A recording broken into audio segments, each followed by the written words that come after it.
there, I'm Esmeralda. I love spooky stories, especially on the radio.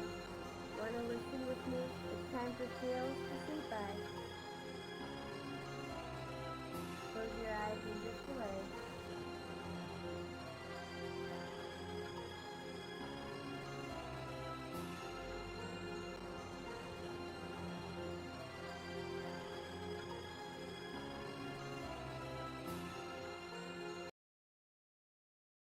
Good evening. You've found your way to Tales to Sleep By, where the night never truly ends and the stories never truly sleep. Enjoy your rest if you can.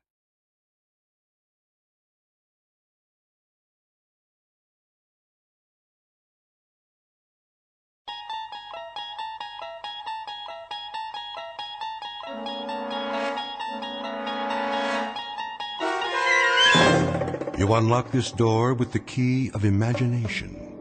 Beyond it is another dimension, a dimension of sound, a dimension of sight, a dimension of mind. You're moving into a land of both shadow and substance, of things and ideas. You've just crossed over into the Twilight Zone.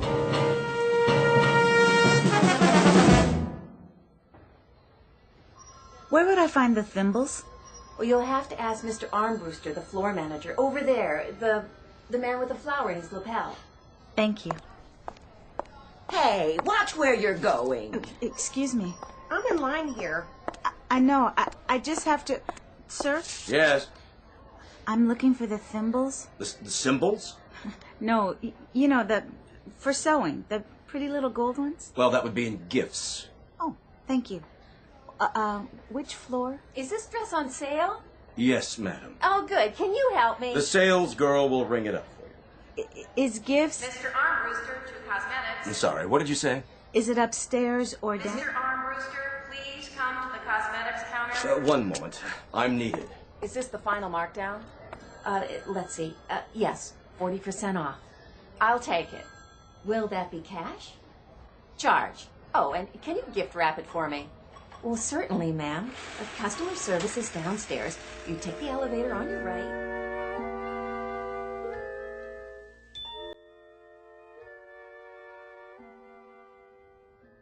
Would you push the button for me? What? The button. My arms are full. Oh, I'm sorry. I'll get it for you. Is this elevator going down? I'm really not sure. Such crowds. I know. It is hard to tell whether you're coming or going. Oh, it's always like that this time of year. I should have stayed home. It's exciting, though, don't you think? All the colors, the displays. It makes you feel so alive. I suppose.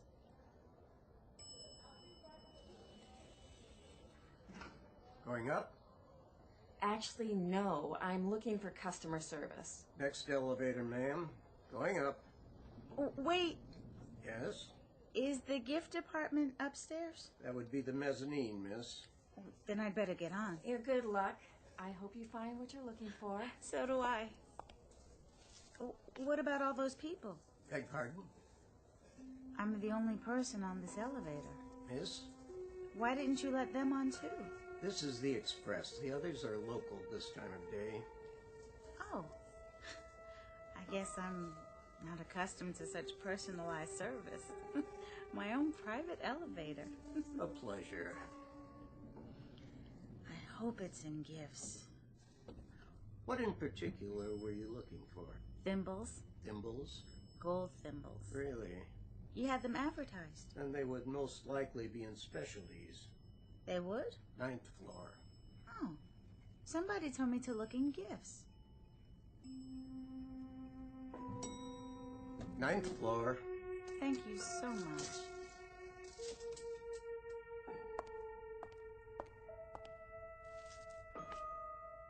Wait, there must be some mistake. No one's on this floor. I don't even see a salesperson. Wait!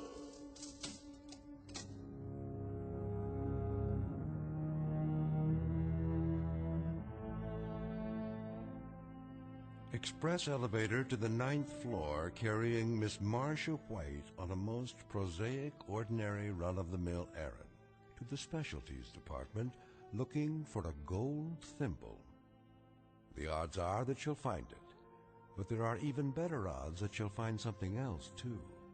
Because this isn't just a department store. This happens to be the Twilight Zone. And now, The Twilight Zone and our story, After Hours, starring Kim Fields, with Stacy Keach as your narrator.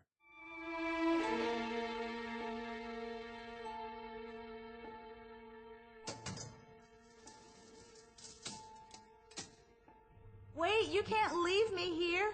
There's nothing on this floor, only empty counters, almost no lights at all. Why won't this button work? Now I have to wait till he comes back. Rude, that's what I call it. Hello? Is anyone here? Anyone at all? May I help you? Oh, Is there anything the matter? where did you come from? Come? From? I didn't see you behind the counter. Was someone helping you? No, how could they? I don't think I'm on the right floor. In fact, I'm sure I'm not. You see... Can I show you anything? Why, yes. If you are open, that is. And what would that be? Well, actually, I was looking for a gold thimble. Really? It's a gift from my mother. I see. Gold thimble. Gold thimble. Oh, yes. I think we have just the thing. You do? Something you'll like. In fact, I'm sure you will.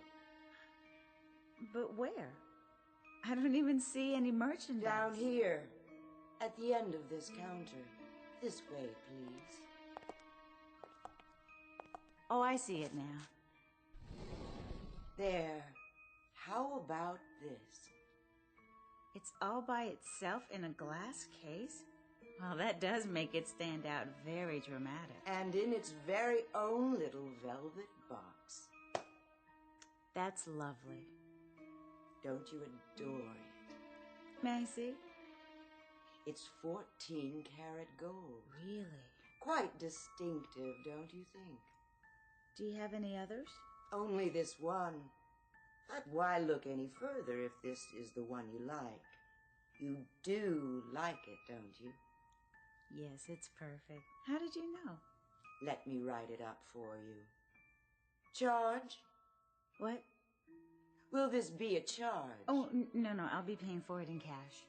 As you wish. It's easier that way, at least for me. Applying for credit, waiting to be approved. I never have enough time to go through all that. Do you know what I mean? I know exactly what you mean. Do you want it gift wrapped? Yes, please. If you have the time. On second thought, I'd better wrap it myself. Of course. It seems that there's never enough time, is there? Oh, I forgot to ask. How much is it?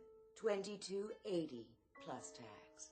Is that all? Quite reasonable. It's our annual markdown sale for preferred customers. How nice. $25 even. Here you are. Perfect. You know, this is so... What? so odd. In what way, Marcia? Well, you don't have any merchandise here in any of the displays except for this thimble. Except for the very thing I needed. Is that so odd? We pride ourselves on catering to the discriminating shopper. I'm not sure. The whole floor looks so empty. And all the cases... You called me Marcia. Did I? I'm sorry. That was forward of me. I should apologize. How did you know my name? Aren't you a regular? I've probably seen you around the store. No, you haven't. I've never been to this department before, and I certainly have never seen you. Are you sure? Look, I don't want to make a big thing out of this, but Really, what kind of place is this? What do you mean? I mean, I go shopping and I want just one small item, a gold thimble, and I end up in this store on a floor where there isn't anything in evidence except the item I'm looking for. Now, you may be more sophisticated than I am. Not at all. But I'd call that odd. Here's your purchase. Well, don't you? Please come again. Anytime. The elevators... But of course, you remember where it is. Yes. Yes, I do, thank you.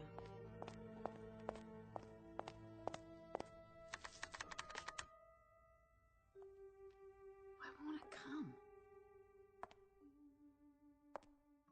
Oh, Miss White. What did you say? I was wondering, What? are you happy? Am I happy? You'll have to forgive me, but it's really none of your business. Is that so? Why are you smirking? Was I? You are. You're laughing at me. I didn't intend. Is this all a practical joke, one that no one's bothered to let me in on? Not at all. Then explain why you know my first and last name. I didn't give you a credit card or show you my ID. As I say, we must have met before, somewhere. And where would that be? I'm sure I don't remember. And why the personal questions? Am I happy? What does that mean? I was making conversation. But what business is it of yours? What possible interest could my life hold for you? Very well, Miss White. Suit yourself. It's none of my business then, as you say. I believe your elevator's here. Going down. What did she think was so funny? Pardon? Nothing. Did you find what you were looking for? As a matter of fact, I did. Excellent. Also, as a matter of fact, it was the only thing for sale on that floor. You don't say. Somebody ought to hire an efficiency expert or something. Oh, dear. One entire floor devoted to the sale of a single gold thimble. And an extremely odd sales lady. Somebody ought to look into her while they're at it. Odd, you say? You don't believe me? See for yourself. A very nice choice. Wait, this is scratched. I didn't notice. I can't send this to my mother. It's scratched terribly and dented too. You see here? Main floor. Just look at this thing. It's scratched and it looks like somebody stepped on it. Main floor.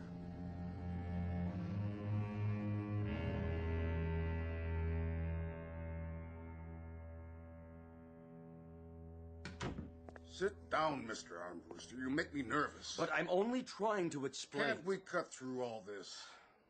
You're in charge of the floor. You're supposed to handle any problems. I have a department store to run here. I know that, Mr. Sloan, sir. I distinctly told her that... What's your point? That all the gold thimbles we have would be in gifts. And that if the item is in its original packaging, we would make good on it, either by replacement or refund. I distinctly told her that, Mr. Sloan. Then what's the problem, Mr. Armbruster? The problem is that the customer claims she didn't get the item in gifts. She got it in another department. Then have her go to the department where she purchased the item. You know the policy. Oh, that's the point, Mr. Sloan. She has some idiotic story about having purchased the gold thimble on the 9th floor. 9th? That's what she said over and over again. I trust you explained to her, Mr. Armbruster, that this store doesn't have a 9th floor? I tried, sir. Lord knows I tried. Mr. Sloan, believe me, I have tried desperately, and I really mean desperately, to acquaint her with that fact. But she insists she was taken up to the 9th floor, waited on by a rather odd woman. An odd woman, no less. A personality trait she would be particularly knowledgeable about. Well, at any rate, a woman who allegedly waited on her... Never mind, Mr. Armbruster. I'll talk to her. Thank you, sir. She's right outside.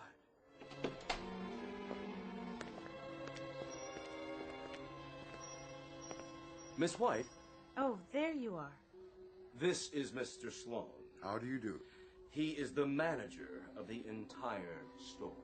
Hello. Perhaps I can help you, Miss White. I hope so. I'll do my best. It's about this thimble. Let's have a look at it, shall we? It's dented. Oh, my. And scratched. See here? Well, now it most assuredly is. If you'll simply take it back to any register in the gift department, we'll be happy to replace it with merchandise of equal value or issue a credit. If that's all... Mr. Sloan, I've already explained to your Mr. Armbruster here. I didn't purchase this in the gift department. Where then? Now it begins. I was taken up to the 9th floor. Taken? If I may interrupt you right there. That's what's so difficult to understand, Miss White. What is? You see, we don't have a 9th floor. But that's ridiculous. As long as I've been with the store, which, by the way, is a considerable number of years... A considerable number. Well, I know what I know, Mr. Sloan. There's an old saying, those who were there know more than those who weren't. And I was taken up to the 9th floor, definitely. There's no question in my mind. I saw the numbers flash by, and then the elevator operator opened the door. Taken by whom? The express operator. And after that, he took me down again to this floor. Express, did you say? Yes, the express elevator. And I was waited on by a very odd woman. Is your receipt in your bag? My receipt? I didn't get a receipt. You see? I paid cash. I gave the woman a $20 bill and a $5 bill. Then I was given the thimble in this little velvet box here. It doesn't look like one of ours. Then I took the bag and... From the odd woman. She was odd. Anyone would say so. Can you be more specific? She had a very chic, tailored suit with her hair tied back tightly in a sort of bun. She seemed to know exactly what she was doing, so I'm sure she's also been with your company for a considerable number of years. And her name was? I don't know. You see? I didn't ask. All our employees are required to wear name badges, like Mr. Armbruster here. So all you'd have to do is glance at the lapel. Voila. And there's the name. I honestly don't think she had one. No, I'm sure. Just the tailored suit with a plain neckline, no jewelry. If you could give me something more to go on. I'm trying. Otherwise, without a proper receipt, I'm afraid... Like that woman. Which? She looked exactly like that woman over there. Where? Standing by the designer collections. The same outfit, same color. That's one of our newest designer suits. It hasn't even been put in the window yet. How did she... Wait. Yes? It not only looks like her, it is her. It is? The woman. The one who waited on me. She's standing right there. See her? Well... this will settle it, then. Yes, it most certainly will. Miss, I wonder if you'd mind... She can't hear you. Mr. Armbruster, would you kindly ask her to come over here? With pleasure.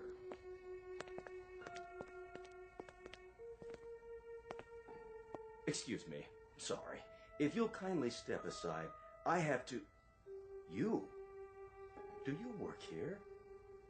I said... May we have a word with you, madam? This customer says she purchased a gift item from you earlier today. She refuses to answer. If you'll face me, please. My name is Sloan, and I'm the manager of this store. Where is your ID badge? I told you she won't answer. She is not from any of my departments. My salespeople are all trained to be courteous, responsive. Are you deaf? Turn around and let me see your name. Oh, no. You still say this is the one who waited on you, Miss White? What in the world? What's the matter with you, Armbruster? Leading me on a wild goose chase. This is a mannequin. No. I could have sworn. Of course it is. I knew that all along. A small jest, sir. A very small one. Only a mannequin, dressed for display in ladies' couture. Why, what do you say now, Miss White? A dummy. Not a sales girl at all. A mere dummy.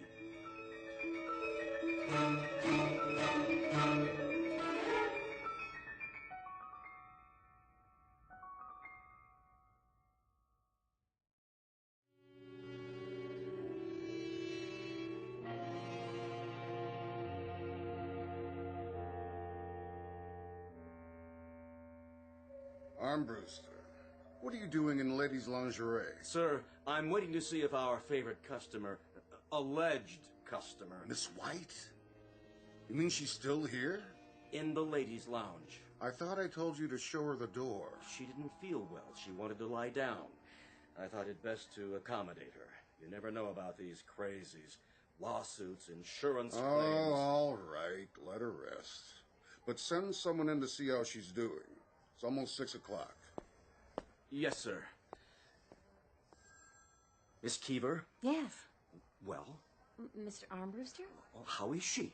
Oh, Miss White. She'll be all right, Mr. Armbruster. She was feeling a bit faint, that's all. What about this delusion of hers? Delusion? I really don't know, sir. We didn't talk much. Well, go in and talk to her now. I think she may have gone to sleep on the couch. Wake her up, then. Get her on her feet. We'll be closed in a few minutes, and I want her out of here. Post haste. Oh, I'll see what I can do. As soon as I ring up a sale, Now, Miss Keever. Yes, sir. Tell her we're closing. She can come back tomorrow, and we'll get her a replacement on her merchandise, or a refund, or anything she wants. I'll tell her, sir. What I'd like to give her is a bus ticket to any department store west of Cleveland.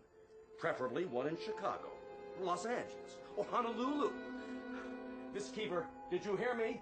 Closing time.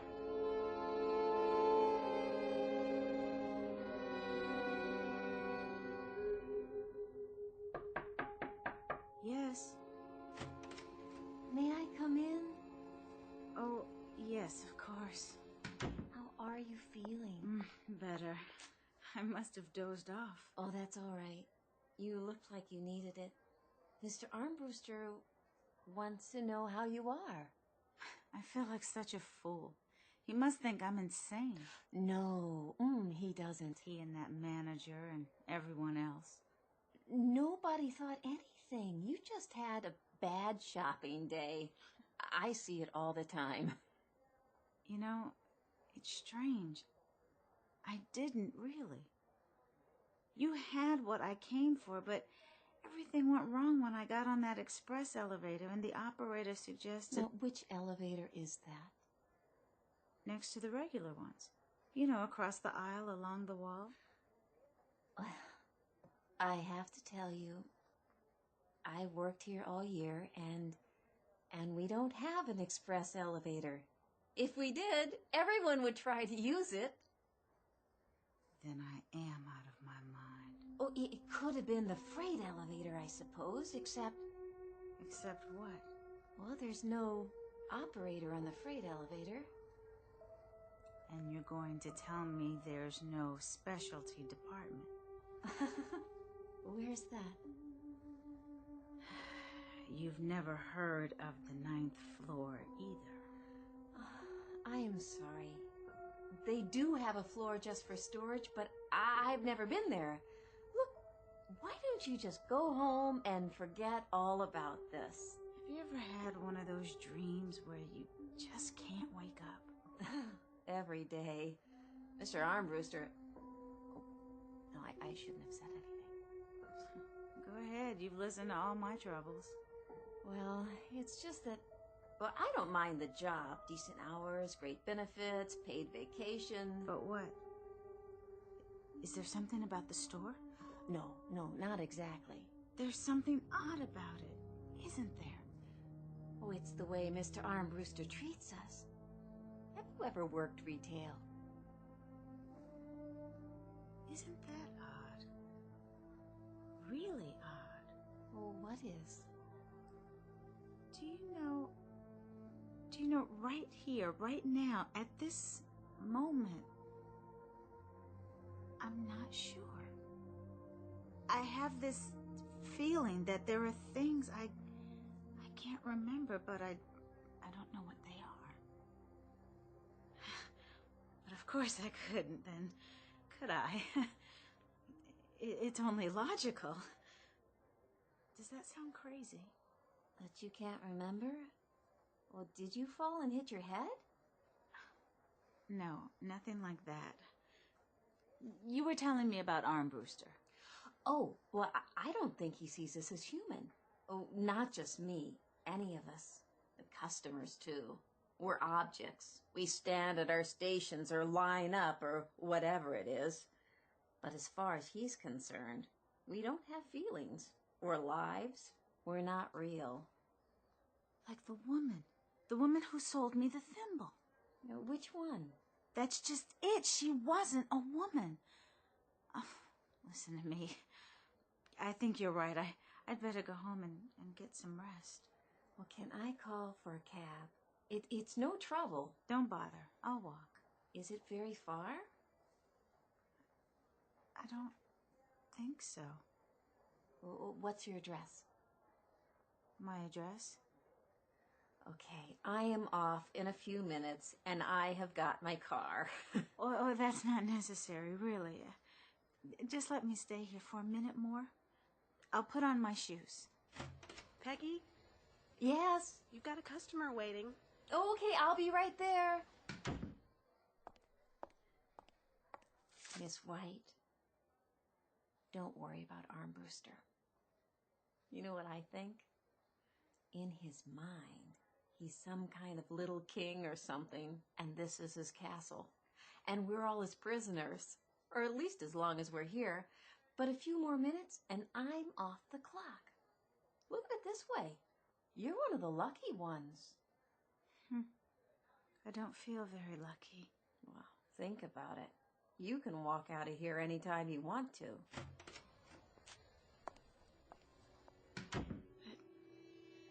Why can't I remember my own address? Oh, why am I so tired?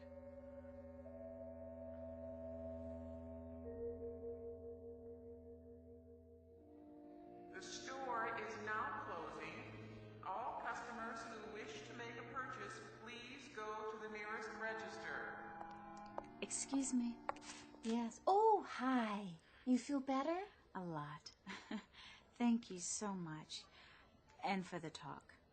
Sure you can make it okay? Oh, I'm sure.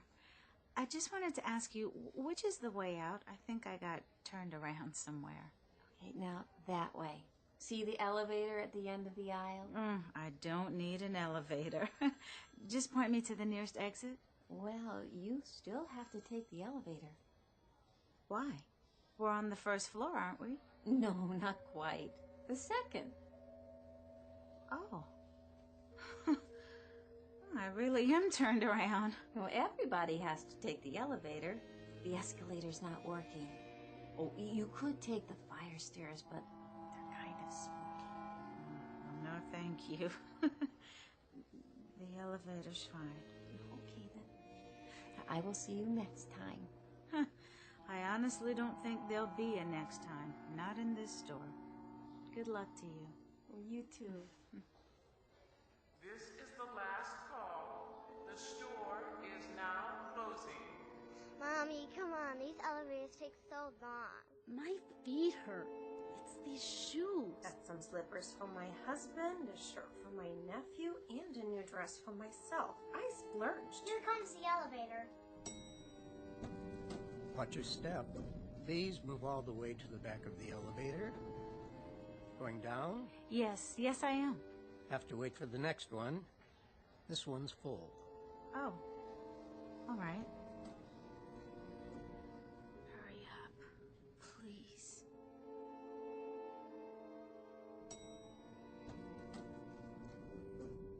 Going down.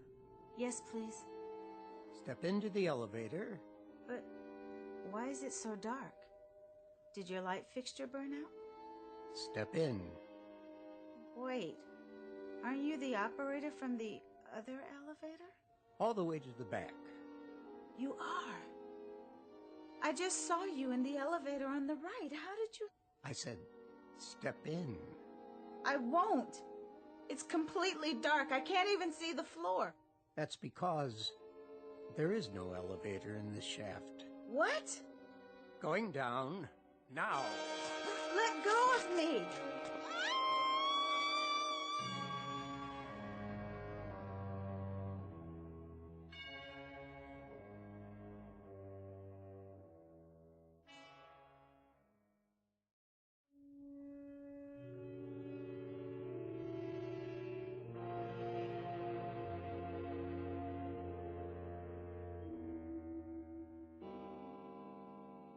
What?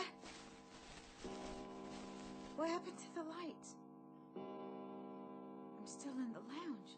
Oh my God, I must have fallen asleep again. Oh, what an awful, awful dream.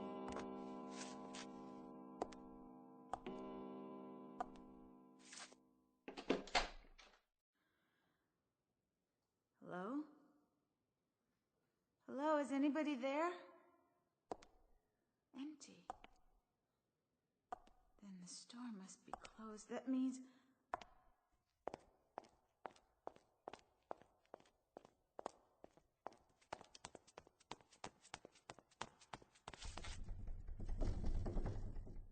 I'm locked in. Please, someone, anyone. There. You. Yes, you, Mr. Security Guard. Oh, please, over here. Look over here. Yes, here. I'm locked inside the store. He must have a key. Of course he does. Of course he does. Here he comes. He'll unlock the door and I'll go home. Just go home and like the girl said, forget all about this. No. He can't see me with the lights off. Use your flashlight. He can't hear me. Come back, please. Please. Please. Can anyone help me? Anyone? Anyone? Help me. Somebody, please, please. Help me.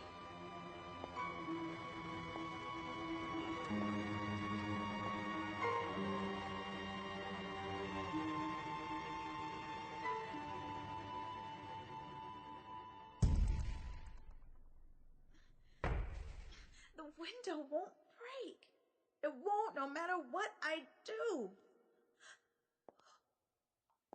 Who's there? No.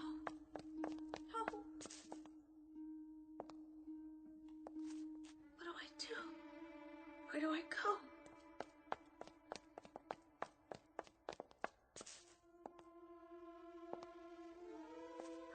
I'll hide.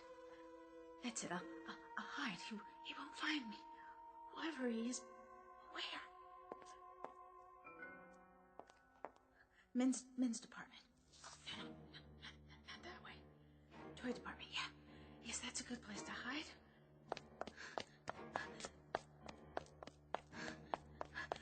Behind these boxes.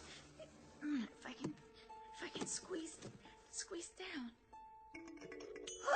Hi! Want to play? But you can't touch me! Want to play? But you can't touch me! Catch you! Catch you!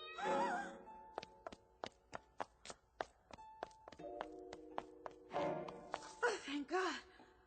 Hi.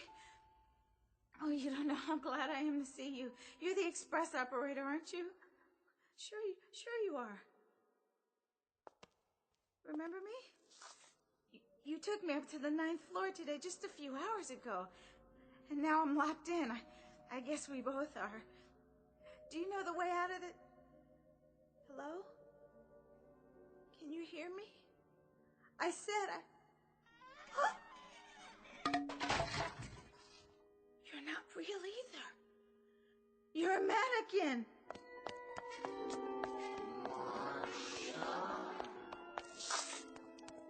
Who do you think you're fooling, Marcia? Come on, dear. Climb off it. You remember, Marcia?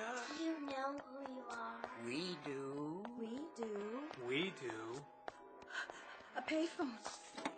Yes. Where's my purse? I don't have any change. Help! Someone, please!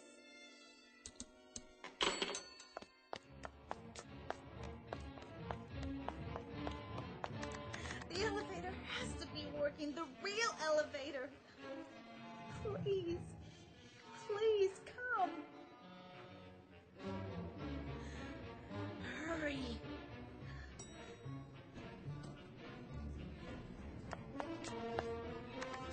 Any floor, I don't care. Move, move. 5, 6, 7, 8. No, not this one.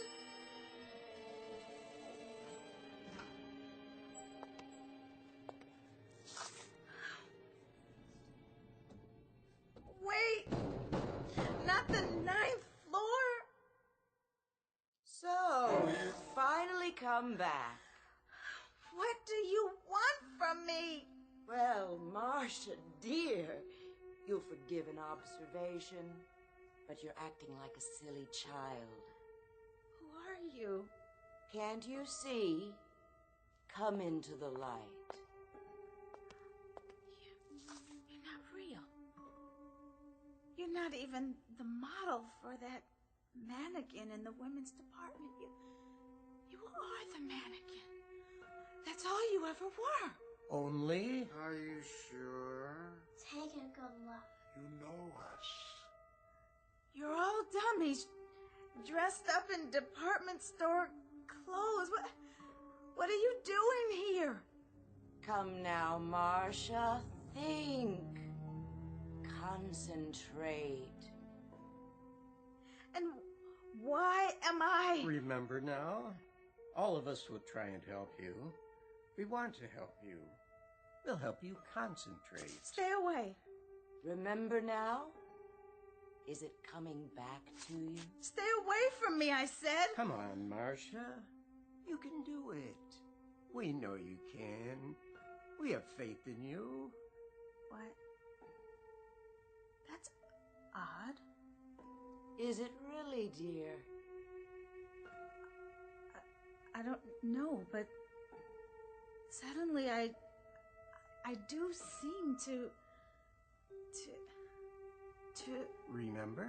She remembers. Of course she does. She couldn't forget us. She didn't forget. We knew you'd be back. You did. We've been counting on it. Then I must be Say it. one of you too. There. Was that so hard? No. Of course it wasn't. Why should it be? Yes. That's what I am. One of you, and this is my address, isn't it? It's where I live. Good girl. And it was my turn to... Go ahead. Say it. Your turn to leave us for a month. Becoming much clearer now, isn't it?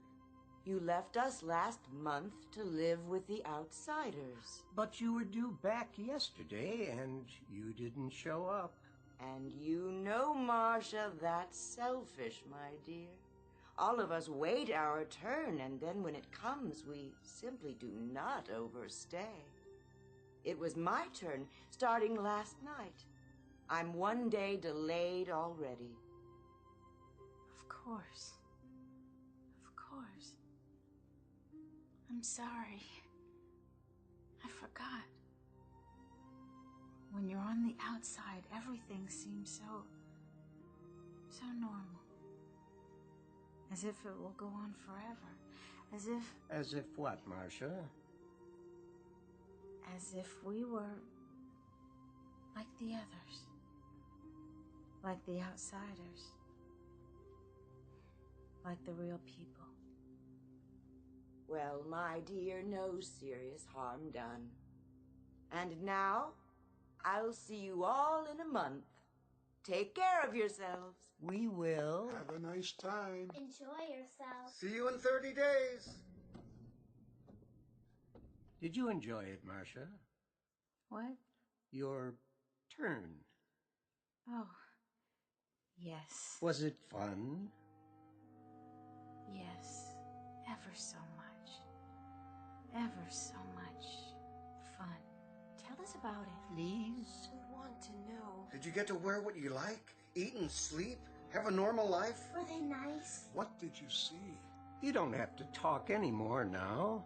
There'll be plenty of time later. Time to tell us all about it. But for now, welcome back, Marcia.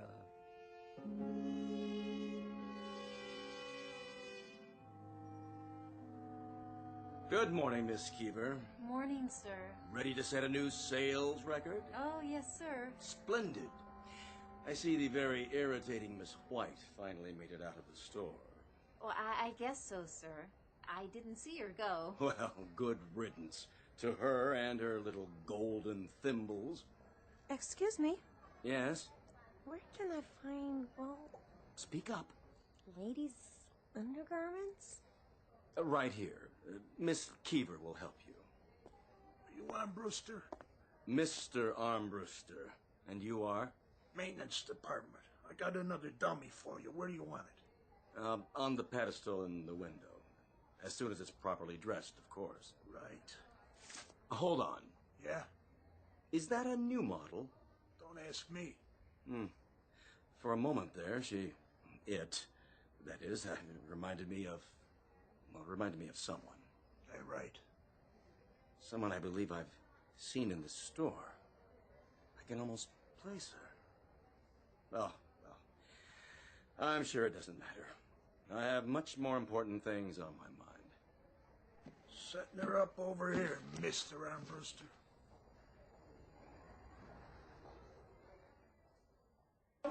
Marcia White, in her normal and natural state, a wooden lady with a painted face, who 1 month out of every year takes on the characteristics of someone as normal, as much flesh and blood as you and I. But it makes you wonder, doesn't it, just how normal are we?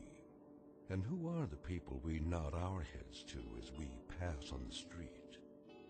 A rather provocative question to ask, particularly in the Twilight Zone.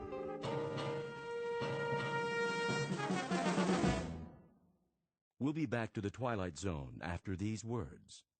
You are about to enter another dimension, a dimension not only of sight and sound, but of mind, a journey into a wondrous land of imagination. Next stop, the Twilight Zone.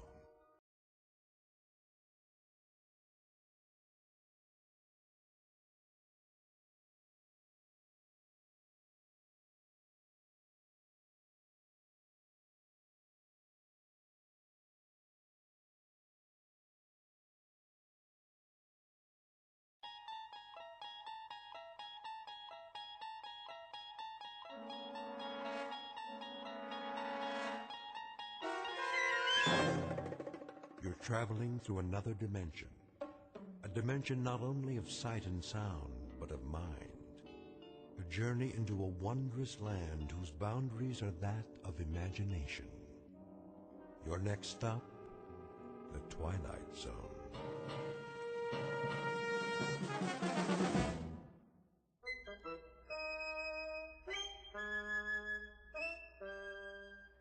Go out for a pass.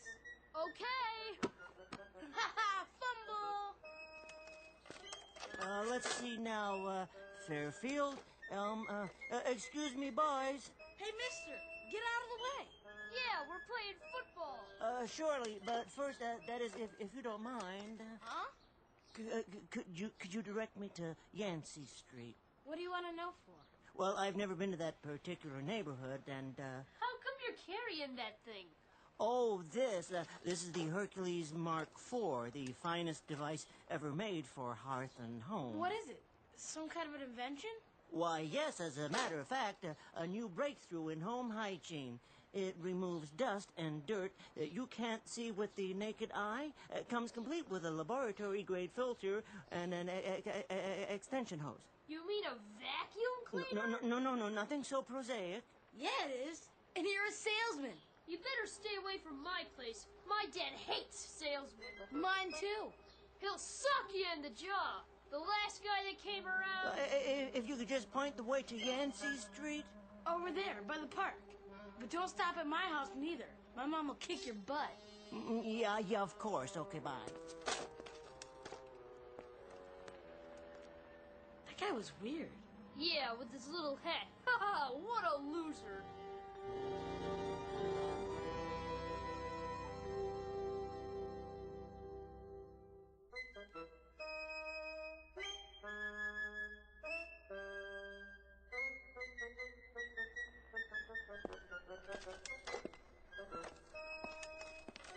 Oh, here we are.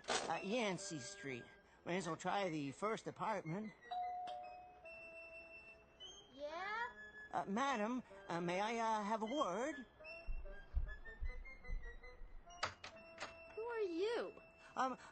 My name's Dingle. I have something for you. You a process server? No, ma'am. I'm here to, Social worker? Oh, no, not at all. I'd merely, A cop? No. You said you wanted to give me something? Oh, yes, indeed. Well, you can come in, I guess, for a minute.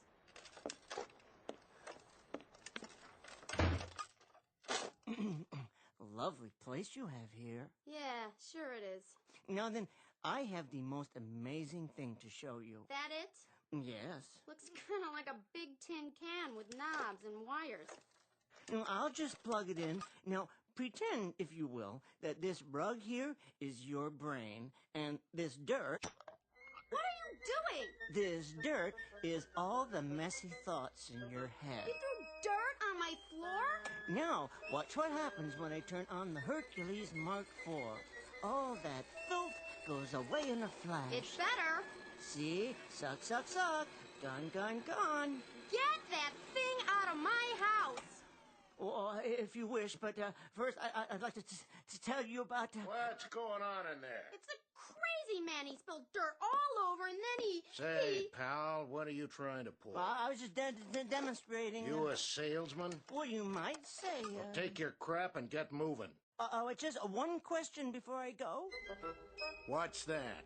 I don't suppose, that is, you wouldn't care to purchase one of my vacuum cleaners by any chance, huh? Get out now! You know, we have easy time payments.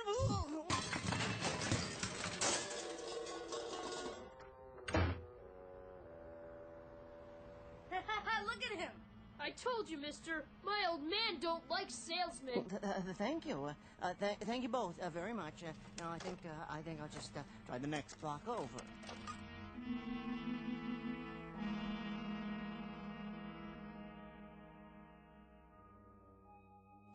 Well, Callahan, you heard the man. He says he's not gonna pay, so that's that. Yeah, you want me to pay on a bum call? Where I come from, a bet's a bet. You saw the play. The umpire's blind. Look, you shouldn't have took the bet. I set the odds and you took them. All I want is what's coming to me. Hello, Mr. Dingle. The usual? Oh, not quite yet, Mr. O'Toole. Just allow me to sit here and collect my thoughts.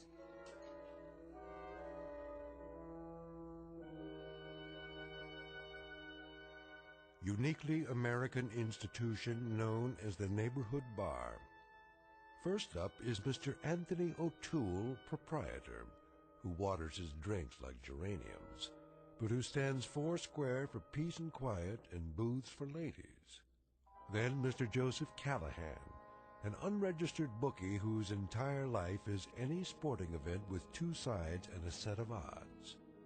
His idea of a summit meeting is any dialogue between a catcher and a pitcher with more than one man on base. And the citizen who wants his payoff is every anonymous bettor who ever dropped rent money on a horse race, a prize fight, or a floating crap game, and who took out his frustrations and his insolvency on any vulnerable fellow barstool companion within arms and fists' reach. And Mr. Luther Dingle, a vacuum cleaner salesman whose volume of business is roughly that of a valet at a hobo convention. He is a consummate failure at almost everything. But soon, 2 visitors from outer space will arrive on the scene and alter the destiny of Luther Dingle by leaving him a legacy. In just a moment, a sad-faced punching bag who missed even the caboose of life's gravy train will take a short constitutional into that most unpredictable region, the one we refer to as the Twilight Zone.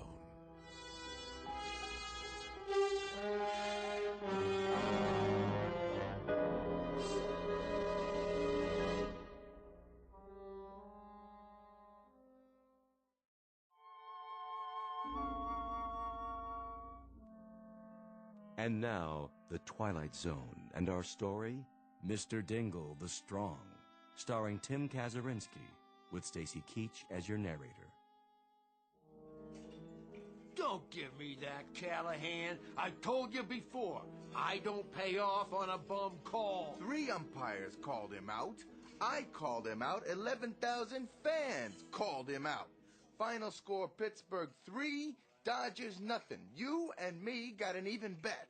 I got the Pirates, hence you owe me $5. I know a bum call when I see one. That ball was foul when it hit him. It don't matter what you think you saw. So instead of an out, it was a foul ball. Who's to say he wouldn't have got on base? So that after the single, he would have scored a run, and like that. You're dreaming. And furthermore, Callahan, you're a low-down, cheating insult to American bookiedom. I'm gonna give you 5 seconds to take back that innuendo. Callahan, I told you once before already. Told me what? You start a brawl in here again, and I'll fix that mouth of yours so from now on you'll be doing all your drinking through a tube stuck in a vein. Me? I give you trouble? You heard me. Tell it to the #1 welcher of all the western states over here. This guy still owes me money for the fight. Yeah. Mainly on account of that was a bum call, too. And I don't pay off on bum calls. Hey, Dingle. Yes? You remember that fight? The champ's out of the ring, and the ref gives him a long count. Like everybody in the room could have gone out for a beer, engaged in some small talk, and then come back and still sat down before the ref is finished counting. Now, how about that? I'm asking you. Me? Yeah, you. How about that? You're asking Dingle? I sure am. I'm asking him. Well, I don't know.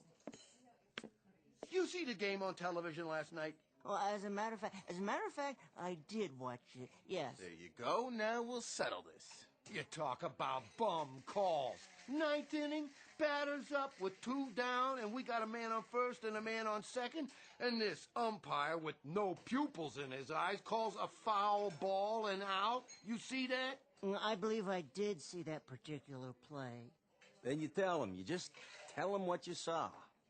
Go on. Exceptional defensive play. Abner Doubleday would have been proud. Never mind Abner Doubleday. I leave it up to you. Was that a foul ball, or was it an out? Well... Yeah? Well, Come on over to the bar, Dingle, and I'll buy you a drink. Refresh your memory. I'll pay for it. Put your money away, both of yous. This one's on the house. Okay. Take your time. Say it. Say what you saw. Well, it did appear to me... Yeah? It appeared to me that the ball was in safe territory. Appeared? Consequently, upon striking the ground and then hitting the batter, the rules would very clearly indicate that the batter was out. You heard it! You realize, of course, pal, that you're calling me a liar. Now, I ain't an unreasonable man, so I'll give you one more chance. All right. Was that a foul, or was it an out? Well, as I say, it's my considered opinion. Here's what I think of your opinion. Hey, that's enough. Back off. What happened? Here, Mr. Dingle. Let me help you. Oh yes. Thank you very kindly, Mr. O'Toole. How come you always gotta hit Dingle? You hit him last week, You hit him the week before. A man can only stand so much. I'm tired of this guy contradicting me. And when somebody calls me a liar, there's my honor to consider. Your honor? You've got nothing but larceny in you, all the way from your arches to where you part your hair. And when you die, they're gonna have to screw you into the ground. How about that, Dingle? Is that true? I'm crooked? I leave it to you, buddy. Am I crooked? Well... Hey, Dingle, just once. Why can't you just be neutral? Well, that's an interesting question. Watch what you say, Dingle. I got money riding on this.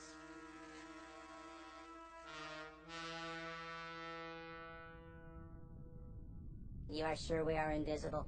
Beyond any doubt. This represents a typical gathering place for Earthmen? From the coordinates, yes. Did you ever see such primitive-looking creatures? Typical Earthmen.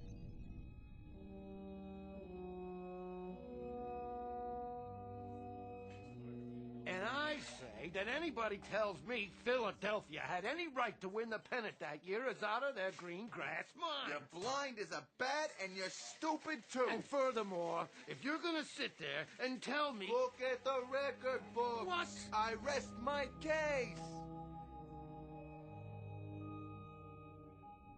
Not entirely typical. The one in the middle with the hat and peculiar neck adornment. In Earth terminology, I believe it is called a bow tie. He appears to have suffered physical damage. At the hands of his fellow humans, appalling. This might be the perfect specimen. Does that compute? The very one we're looking for. Silence. I'm receiving his brainwaves now.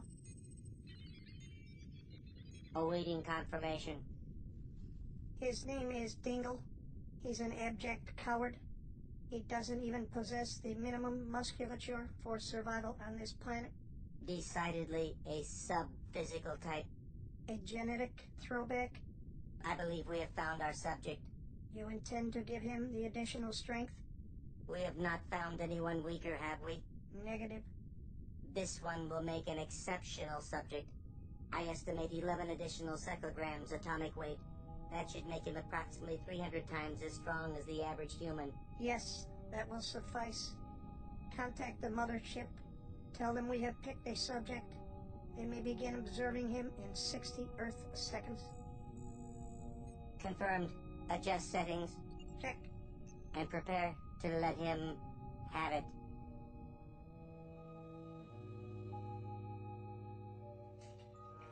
Look, Dingle, you don't gotta answer this guy at all. What do you mean? Just 'cause he don't happen to like the Phillies. Let him tell me. He's got a brain, don't he? Of course he does. You got a point of view, don't you, Dingle? All right, let's get historical. You follow the game, you know the stats. What did you think of the Phillies back in, say, 53? That was a big year. The Phillies in 1953? That's right. You tell me, for example, if you think Robin Roberts was one half the pitcher that Labine was that year. Oh, here we go again. Well, of the two, I'd be inclined to take, Roberts. You heard the man. Buddy, why all the time you gotta fight me? Now, let's run through this one more time. You say that Robin Roberts had more stuff than Clem Labine? To be perfectly honest and candid, as to the two men, as good as they both were, all things being equal... So come on already. Hey, let the man talk. Who do you pick? Roberts? Oh! I'm telling you guys for the last time, you pull any more rough stuff around here and I ain't gonna let you in that front door. Now look what you done to this poor little fella. He's coming around. How do you feel, Dingle? Clem Labine was definitely superior. You see? All I'm doing is helping him see things clear. What was that? What was what? I don't know, but I definitely felt something for a second just then. How you doing? You all right? Definitely Clem Labine. All the same, I think you better go on home. Well, if you insist. But I feel quite well. Quite remarkably well, in point of fact. Here's your vacuum. Oh, very kind of you, but I can carry it. Dingle, do you mind, a word of advice? Oh, no, not at all. Look, there's some guys in this world that are, they're going to get punched in the nose no matter who they pick in a ball game, or who they vote for, or the color of the tie they put on in the morning. I quite agree, O'Toole, though I've always thought polka dots were quite stylish, personally. Yeah, well, look, you're one of those guys, Dingle. So, you know what I think you ought to do from now on? Don't talk. Just nod. If a guy asks you who you like in the third race, you just smile at him. Okay. If somebody asks you who you're voting for, you just nod. Okay. And if you're sitting in the bleachers for a doubleheader and you hear some guy yelling for the Dodgers, you don't go yelling for the Pirates. You just leave your seat and you go get a hot dog. You understand, Dingle? I believe so. Word to the wise and so forth, huh? Very considerate of you, Mr. O'Toole. I'll definitely give the concept further thought. Yeah. What's the matter? Well, that's odd. What is? I feel so funny. Funny how? Oh, nothing. I'm sure I'm fine now, but for a moment there, it was as if something passed over me or through me, and I heard a high-pitched sound. Very odd. Did anyone else hear it? I can't say as I did. What's he talking about now? Oh, well. No, what do you suppose caused that? Caused what? Well, this vacuum cleaner feels light as a feather. Not that the machine isn't light. It happens to be one of the lightest on the market. Oh, give me a break. No, it's a handy-dandy Jim Cracker A1 piece of merchandise, guaranteed to lighten the labor and lengthen the life of that wonderful partner in the American home, the housewife. But I've never noticed it was this light. Hey, see you, Dingle.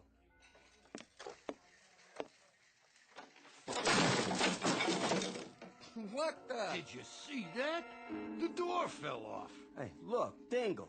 I mean, with all your faults, despite the fact that you cost me in Band-Aids what I normally would have to put out for the water bill, you've always been a nice type fella who never gave me no trouble. But why all of a sudden do you have to go wrecking my front door?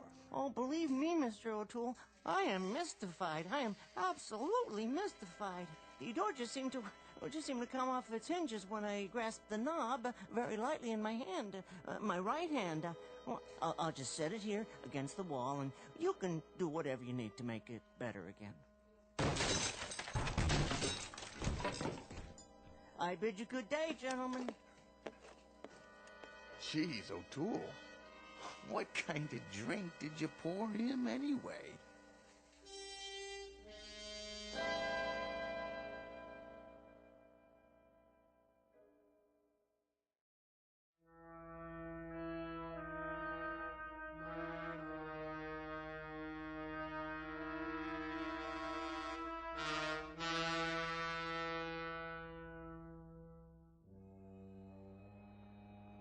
Look it, there's that dweeb again. Boys? Hey, mister, why'd you come back, huh? I told you my dad would sock you in the jaw, and he did. Yeah, you're really asking for it. Quite right. Only this time, I'm not going to Yancey Street, merely to that park bench to sit in the sun and collect my thoughts. He talks funny. I got an idea. Give me the ball. You're gonna throw it at him? Yeah, knock his dumb head off. Bet you can't do it. Watch this. Oh, gee. No, boys. That's not the best of all possible manners, is it? Pretty funny. Go pedal your vacuum cleaners, you creep, and throw the ball back. Think you can catch it? He can't even throw it. Oh, is that so? All right. Go back for a pass. Sure. Let me see now. How does one grip a football?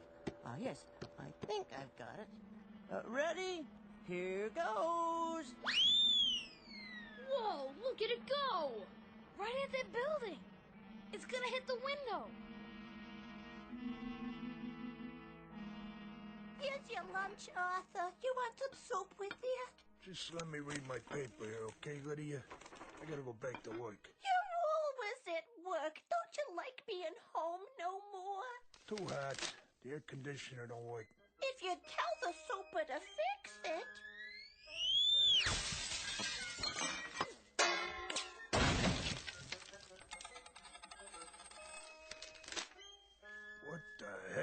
that? I don't know, Arthur, but you don't have to tell the super nothing, 'cause now we got a nice cross ventilation all the way to the next apartment.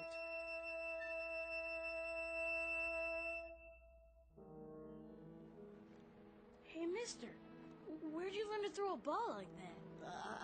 I really don't know. I don't know what's happening to me.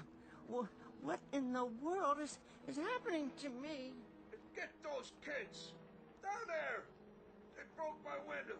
We better get out of here. Yes.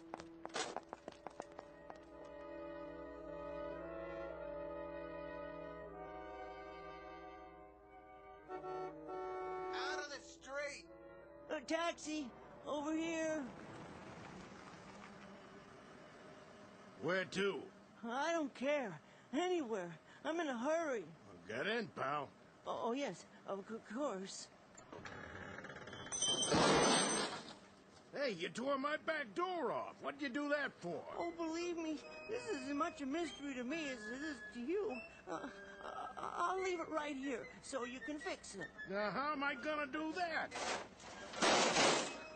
Just let me catch my breath. Hey, quit leaning on my car. You're tipping it over. Help! Somebody get me out of here! Oh, dear me. You're pinned under the steering wheel, aren't you? Give me a second.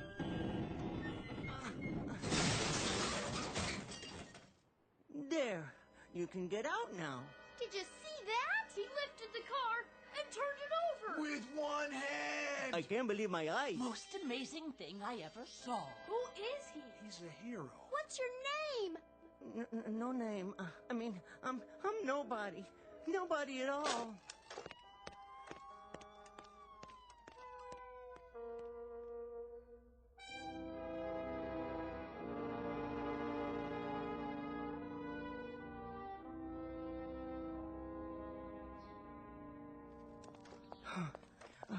Excuse me, miss? Yes? May I share your park bench? Yes, of course. It's not mine. I only come here in the afternoons. With your charming baby, I see. Oh, he's not mine either. I'm just the nanny. They want him to have his time in the park. You know it is. Well, how perfectly lovely. Well, I don't, actually. No, that is. You're not married? Never. Really? That's hard to believe. A nice, normal man like you. Why, thank you. For what? Well, no woman's ever said that to me before, that, I'm normal. You're joking. I wish I were.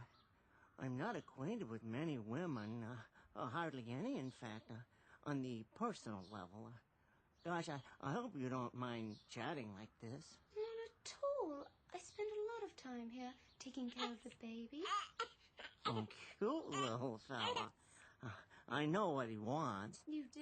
Well, look up. Where? That tree branch above your head, there's an apple on it, and the baby sees that. Really? Oh, I'm sure of it. Coochie coo. Aren't you the cutest little fella?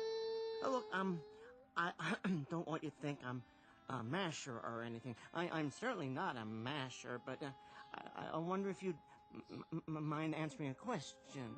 That depends. Well, what I mean is, looking at me, would you say, at least upon a perfunctory, cursory, very first surveil, would I appear to be abnormal in any way? Not at all. Oh, thank you. Unless you plan to use that in the park. Oh, that. Up to a few hours ago, I sold those things. Newfangled vacuum cleaners. Or at least I went through the motions. I was miserably bad as a salesman. Just miserable. Would you believe it? Last week I made exactly 89 cents in commission. And that was for an attachment, an upholstery nozzle, and I sold it to a drunk who kept insisting it was a divining rod for alcohol. Is that why you stopped? Well, there were other factors. I expected to be fired today anyway, but, that's the least of my worries now. a few minutes ago, people were chasing me. Why? Well, that's just it. Because they thought I was abnormal.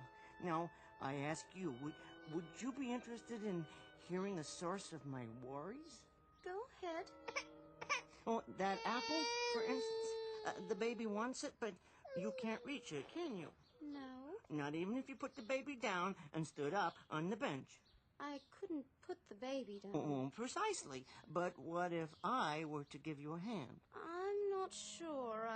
Well, see, this bench weighs, I'd say, 100, 150 pounds, and you're no more than 110 to 115. Well, 125. Well, what if I were to stand, reach down, pick up the bench by one of its legs, and lift it straight up into the air like this? Please, put us down! So that you could reach the apple, and you wouldn't even have to disturb the baby. Go on, reach over and take it. And then I put the bench down with you and the baby on it, right back down on the ground, as gentle as you can be. There. Would you say that's abnormal? How did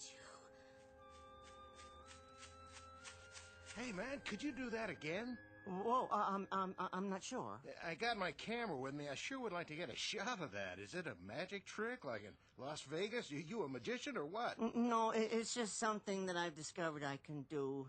Very recently, as a matter of fact. You see, I better get the baby home now.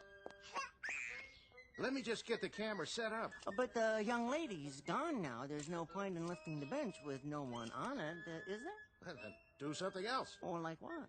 Anything. I don't know. At least let me take your picture. Stand right there by that big rock. Here? Well, I suppose one picture wouldn't do any harm. Shall I take my hat off? Of course, then the sun would be in my eyes when I have to squint. Well, can you show me your muscles or something? Oh, I'm sorry. I don't believe I have any muscles to speak of. Oh, yeah, right. Say cheese.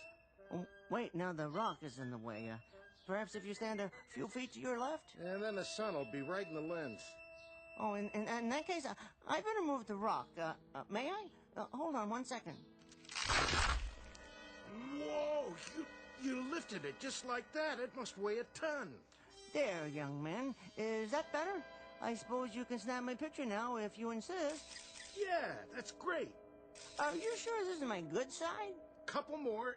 Oh, right. Wait till my editor sees this.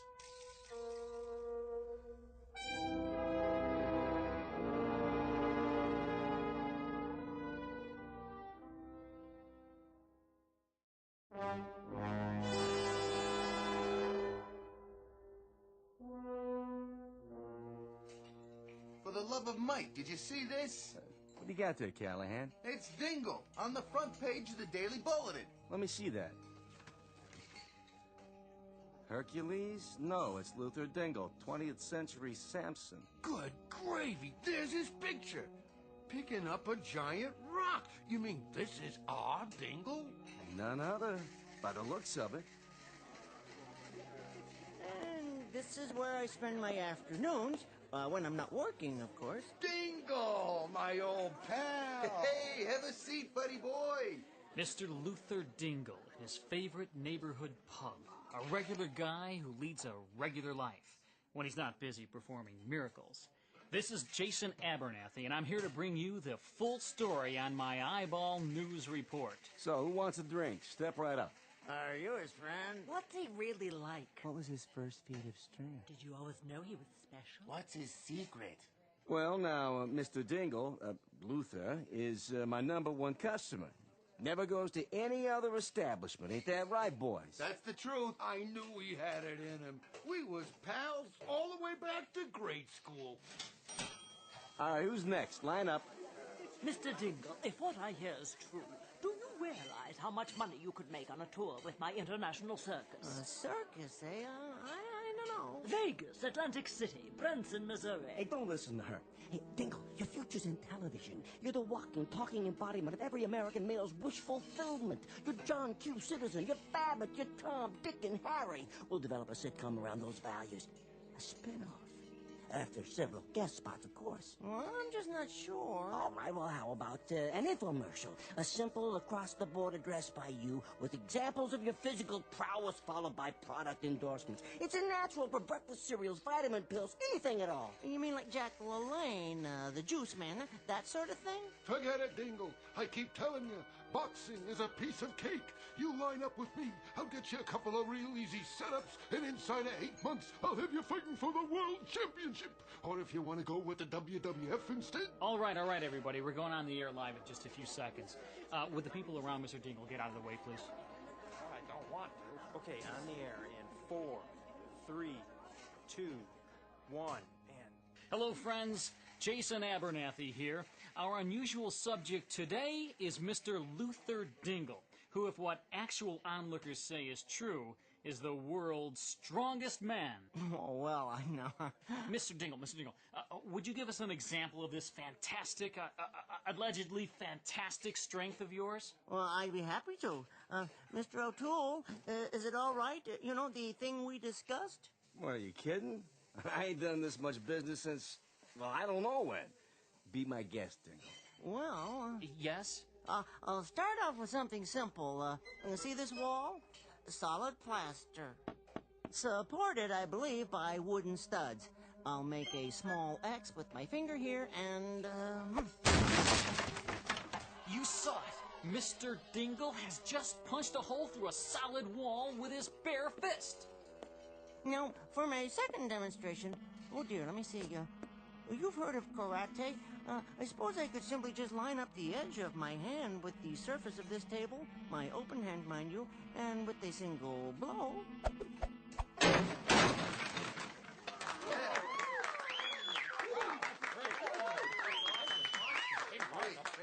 That's amazing! Would you call it mind over matter, Mr. Dingle? Oh, no, I'd call it an example of matter over matter. You see, it doesn't matter what's on my mind, even if it's nothing at all. Okay, Dingle. You just don't go breaking all my tables in half, okay? Hey, better sit down, buddy. Have yourself a drink. Hey, you want my seat? Not yet. I feel fine. Splendid. These bar stools are bolted down, aren't they? If, let's say, I wanted to move one a few inches... See that? He ripped it right off the floor and he didn't even break a sweat. What a guy. Go on. Take my stool if you want. Stand up. Sure, why? If you please. Why are you looking at me like that?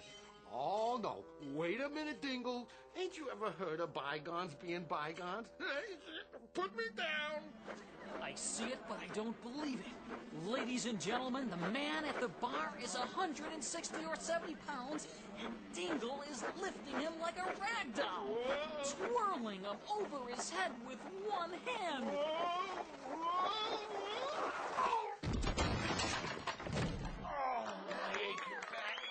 That ain't funny. There.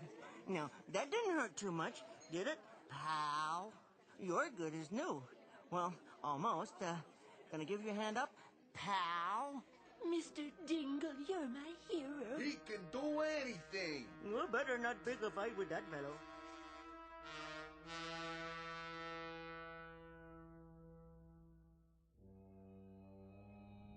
Had enough. Most inferior. We give him the strength of 300 men, and he uses it for petty exhibitions. What shall we do about it? Give him 20 or 30 seconds more, and then remove the power. Excellent. Then I think we'd best be off. 3 more planets on the itinerary. One is particularly interesting. Contains only females. Set the ray for cancellation. Check.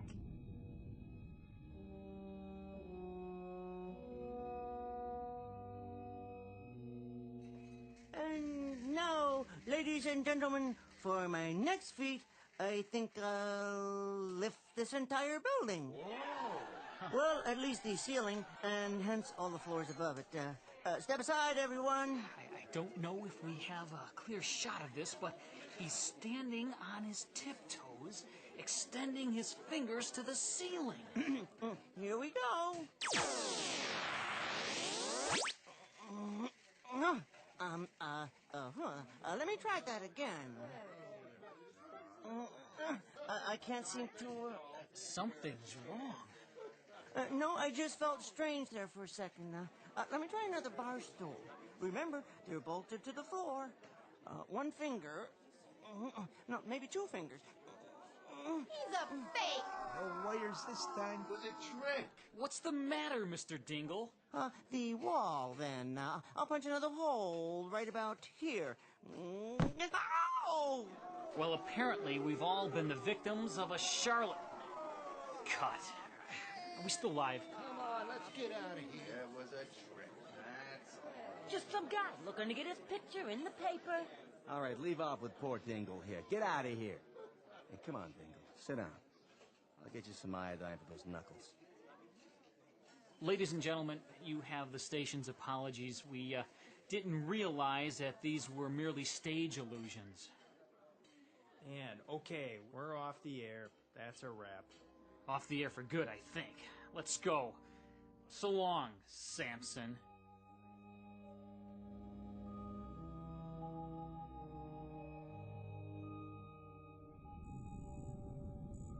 Time to go. Yes. Wait, who are they? Hello, boys. Where are you two from? Venus, how about you? Mars. Conducting your own experiments? Yes. And you? Sudden introduction of strength to subnormal Earthmen. What is your experiment? Sudden introduction of enhanced intelligence. Find any interesting subjects? That one over there, referred to as Dingle, he is certainly subphysical, maybe submental too. A likely subject. Give him the intelligence quota, Ray. How much? Oh, we'll make him approximately 500 times more intelligent than the average human.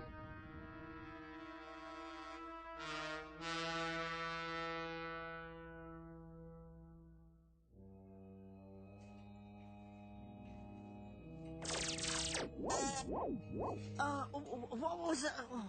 Hey, Dingle, who do you like in the doubleheader tonight? Well, in this case, the laws of probability are interspersed with the finagling laws of chance, so through a process of calculus and a subdivision of grapple-based physical motivating and a divisional annotating, in this case, of course, using the two X factors as represented by the teams, the final score must of necessity be 5-3 Milwaukee in the opener, 6-0 Dodgers in the nightcap. Yeah, what did he say?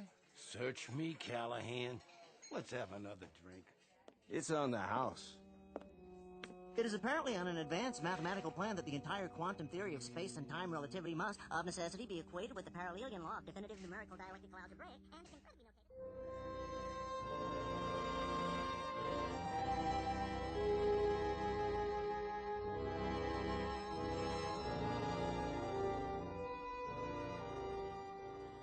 be Exit Mr. Luther Dingle, former vacuum cleaner salesman, strongest man on Earth, and now mental giant. These latter powers will very likely be eliminated before too long.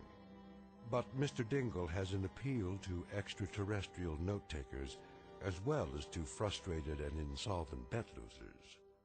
Offhand, I'd say that he's in for a great many extremely odd periods, simply because there are so many inhabited planets to send down observers, and also because, of course, Mr. Dingle lives his life with one foot planted firmly in the Twilight Zone.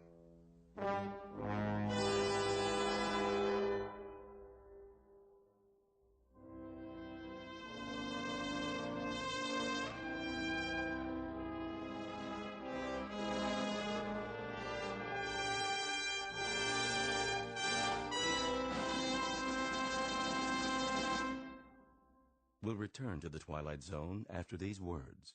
You are about to enter another dimension, a dimension not only of sight and sound, but of mind, a journey into a wondrous land of imagination. Next stop, the Twilight Zone.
There is a fifth dimension beyond that which is known to man. It is a dimension as vast as space and as timeless as infinity. It is the middle ground between light and shadow, between science and superstition. It lies between the pit of man's fears and the summit of his knowledge. This is the dimension of imagination. It is an area we call the Twilight Zone.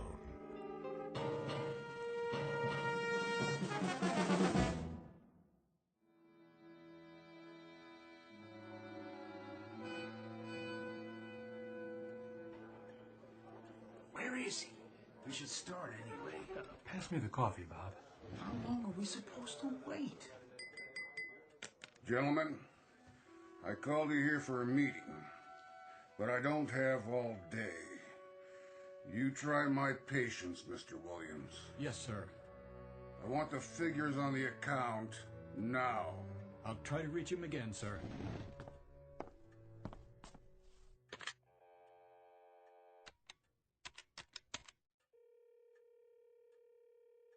Put me through to Jake Ross's secretary. Yes, I'll hold. Williams, we're still waiting for your Mr. Ross. I'm trying to get him now, sir. Is this Jake's office, Joni? Yeah, I'm fine. Mr. Williams! I know he's out to lunch, but there was a conference called for 2 o'clock and it's 2:30. Yes, Mr. Mizrell's office. Where is he? All right, then check. Tell him to get his keister back here fast. Well, where is your protege with the multi-million-dollar automobile account? She's calling around the usual places. Sardi's East to Colony. Don't be an idiot.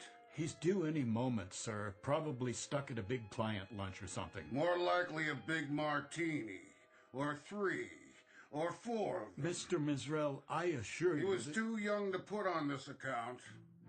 I told you that, Williams. Much too young for so large and important an account. See? I knew it. Here's Jake now. Message for Gert Williams? Give me that. We have been here now for 34 minutes, Mr. Williams. This is a note from Jake Ross. Would you be so kind as to share its contents with us? I can tell you the sense of it very quickly, Mr. Mizrell. It's Jake's resignation. He's moving to another agency. And he's taking the automobile account with him. That account represented a gross billing of millions of dollars a year.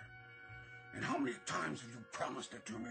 This is as much a shock to me as it is to you, Mr. Mizrell. Don't con me. It was your pet project, yours. And it was your idea to give it to that little college greenie. Get with the program, Williams.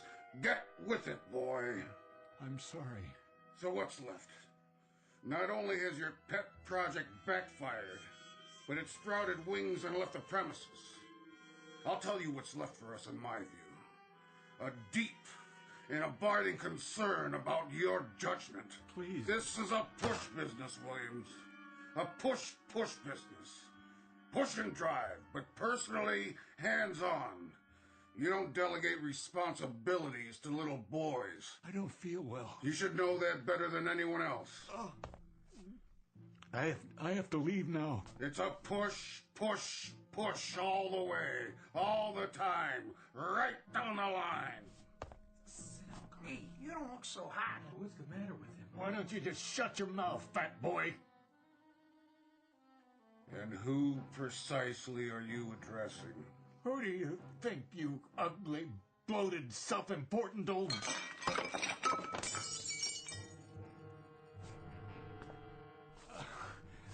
I'll clean it up, Mr. Mizrell. He didn't mean that, sir. I've closed 2 new accounts. If I may... Oh, no.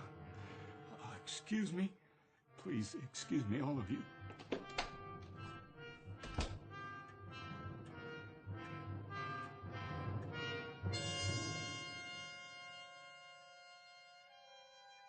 This is Gart Williams, age 38, a man protected by a suit of armor all held together by one bolt.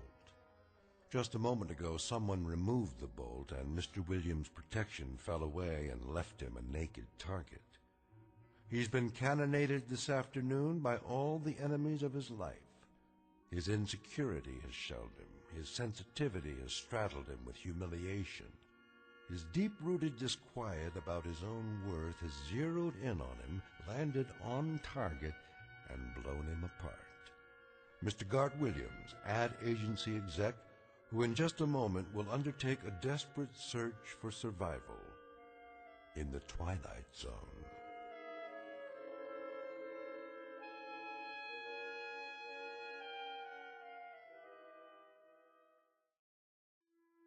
And now, The Twilight Zone, and our story, A Stop at Willoughby, starring Chelsea Ross, with Stacy Keach as your narrator.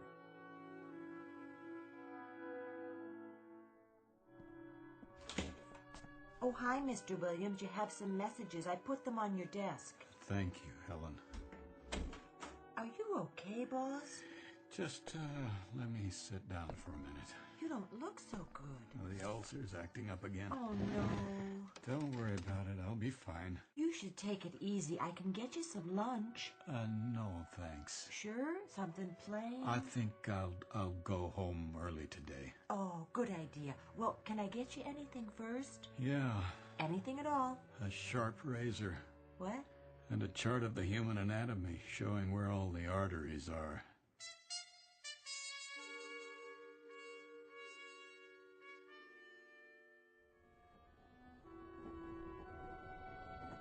Tickets, please. Ticket? Oh, right here. How are you tonight, Mr. Williams? In the absolute pink. Cold winter this year. Seems to get darker earlier than it ever has. That's the way of the world. The rich get richer and the days get shorter. Isn't that the truth? Here's your ticket. Enjoy the ride. Tickets, please. It's a push business, Williams. A push business. You gotta get with it, boy. A push business. Push. Got to get with it, boy. You got to get with it. That's enough! Is anything wrong? What?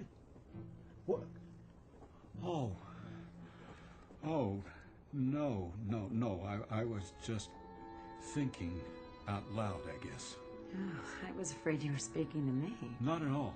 Sorry. It is a boring commute, isn't it? It's easy to doze off. Yes, it is. All that darkness outside. You can barely see the landscape. To tell the truth, I never paid much attention to it. But, well, now that you mention it. I used to read, but I got motion sickness. So now there's nothing to do but wait for the next station. And the one after that, and I don't even know where we are at the moment. I can't see any lights. What's the next stop? I've lost track. That's funny. It is? Lost track? Oh. At least we're not off the track. Not yet, anyway. Give it time. Well, I suppose we could be anywhere. Wait, do you hear that? Hear what? What's happening?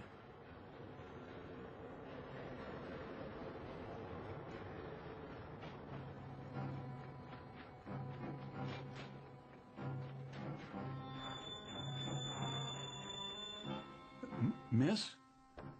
Where are you? Willoughby! This stop is Willoughby! What do you mean, Willoughby? Where's Willoughby? That's Willoughby, right outside. There's no place called Willoughby on this line. I've taken this train hundreds of times. Where's the woman I was talking to a minute ago? Woman, sir. This car's empty. And the light. Why is it so bright outside? Well, why wouldn't it be? Sun's out. The sun? It's summer. That's what she is. Mid-July. And a real warm one, too. No, it's not. It's November. What is going on? Why are you dressed that way? That ridiculous old hat, the uniform. Where's the regular conductor? Willoughby, 5-minute stop. Wait. What is this place? Already told you. Willoughby. But that's impossible. Take a look for yourself. But those clothes, the horses. What is this, a practical joke? No, sir. It's Willoughby, July 1888. Nice place, don't you think? And there's the woman I was talking to. Where did she get that parasol? You'd have to ask her. Getting off? Well, this isn't my stop. Miss, you there? Why, hello, Mr. Williams. Good day to you. Hold on. Can you tell me... Shall I open the door? No, You ought to take a look around sometime. Peaceful, restful, where a man can slow down to a walk and live his life full measure. If you're not getting off, you'd best take a seat. Yep, right on schedule. All aboard!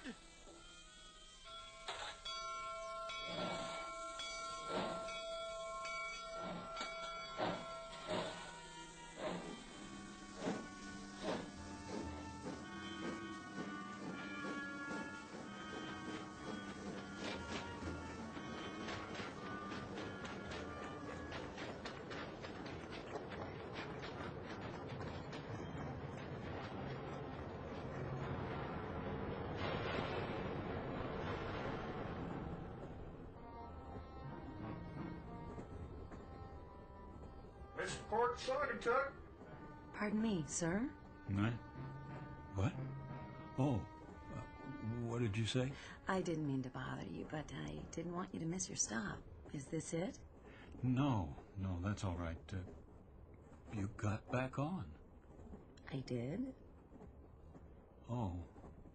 I must have dozed off again. I don't blame you. At least you got a little rest. I guess I did. A little rest and an idiotic dream. Why do you say that? Ever hear of a town named Willoughby? I don't think so. Willoughby where? Willoughby, Connecticut, I guess, or Willoughby, New York. Not on this run. Are you sure? There's no Willoughby on this line. Westport, Saugatuck, next stop.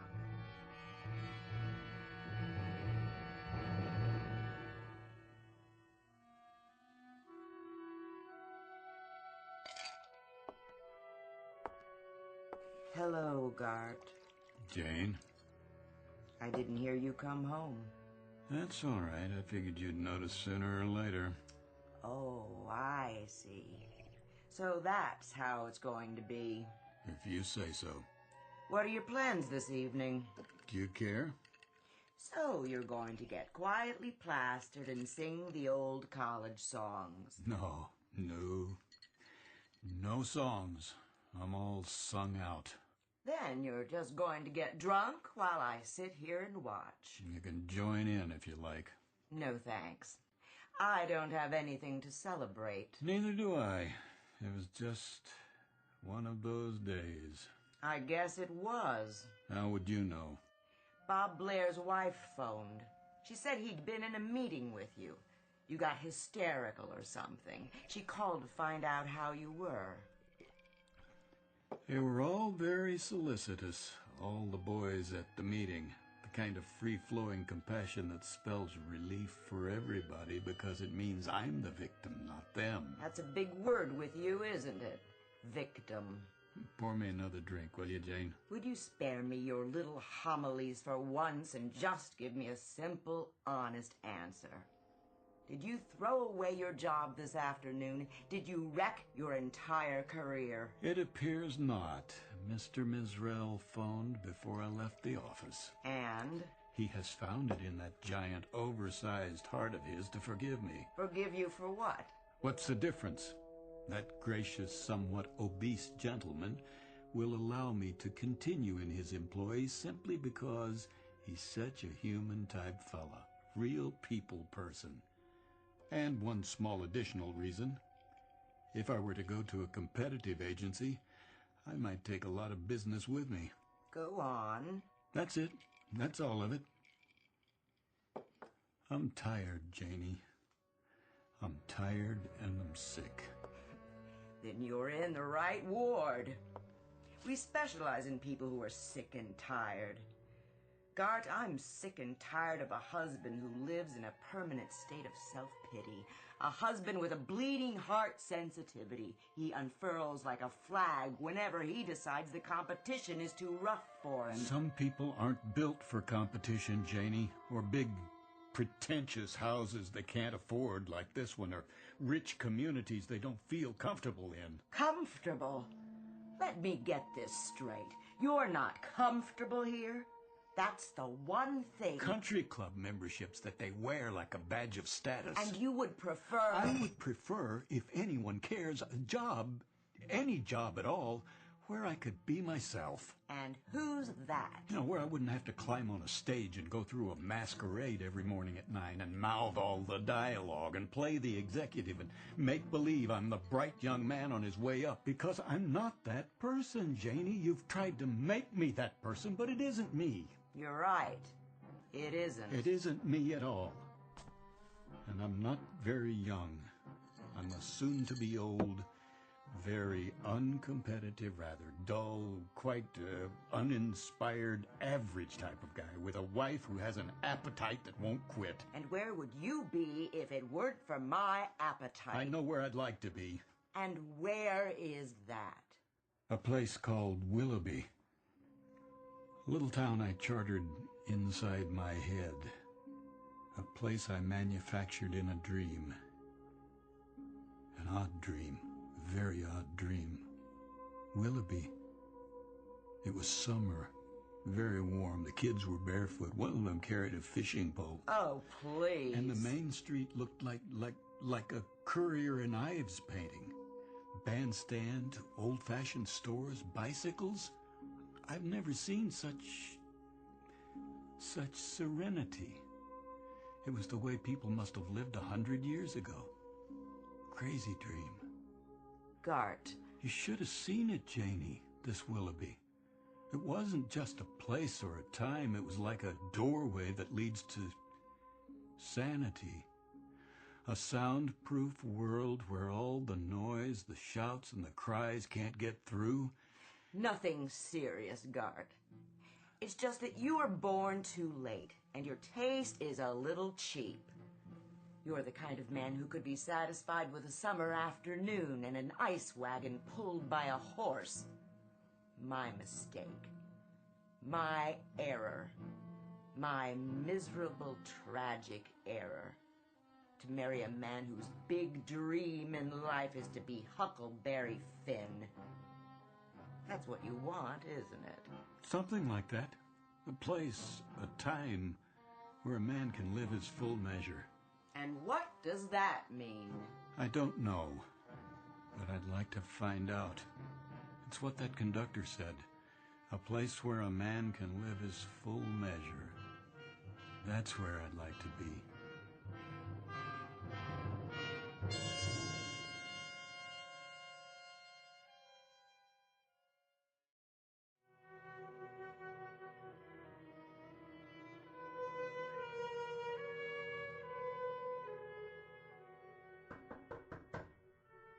Yes? Mr. Williams? Yes, Helen. You've got a 2 o'clock, a 2:30, and a 2:45. Is that right? So I was wondering, should I cancel the 2:30 or the other one? What? The 2:45. Which? Oh, the 2:30 is the man from the baby food company. He's got an idea for an ad campaign, remember? And the one after that is about the frozen fish account. Uh-huh. Tough call, huh? No. Well, I mean, it is. No, I mean, I was just wondering. Which one to cancel? Not that. What would happen, do you suppose, if I weren't here? When? For the meeting. Either one. Take your pick. Me? Or both. You want me to cancel both meetings? It's a hypothetical question, Helen. Oh, but you are here. Of course I am. But what if one fine day I just wasn't? Well, I guess they'd have to wait around till you got back. And if I didn't come back? Then they'd reschedule. And if I never came back? Never? Ever. Not in 100 years. Well, in that case, somebody else would get the account. Is that all that would happen? And I'd miss you. You would? We all would. Even Mizrael? Well, he can be a bear sometimes, but... But he'd get over it. He'd probably be relieved. And you would too. Somebody who really cares. I mean, really cares about his accounts and keeping all his appointments. And after a while, it would be like I'd never been here at all. Oh, Mr. Williams. Isn't that true? Mr. Williams, have I let you down in some way? Are you unhappy with my work? Of course not. You're the brightest face in the building. Honest. The only one I really look forward to seeing every day. You do know that, don't you? Then why are you talking about my working for someone else? Not you, Helen. Me. I see. Who do you want to work for besides Mr. Mizrael? Oh, I don't know. How about nobody? You mean go out on your own, start your own company? Maybe eventually. If I felt like it, maybe not. Freelance? That can be pretty tricky, can't it? In New York? It's none of my business, but... Well, go ahead, say it. Well, could you afford to do that? Not around here, that's for sure. Do we have any courier knives? You mean tea bags? Oh, no, I mean, the engravers, 19th century illustrations. Have you seen any books like that on this floor? No, I sure haven't. I can call the bookstore. How about Norman Rockwell? Maybe in the art department. They have a reference library. I'll check. Oh, there's no hurry. I was just thinking about a boy with a fishing pole. For the frozen fish account. I don't think it was a Rockwell. I don't think it was any illustration I've ever seen. What did it look like? The real thing. The one those painters were working from in the first place. He looked like the real deal, you know? The original model. Yes, sir. It's almost 2, so should I tell them you're not back from lunch yet? Who? The 2 o'clock and the 2:30. No, I'm here. You have their files? Somewhere. I brought them in. I'm sure you did. But if you haven't had time to look at them yet, maybe I should tell them to reschedule. That would be a lie. Not exactly. I can say you were at a long lunch. No more lies, Helen. Not in this office. I don't have the stomach for it.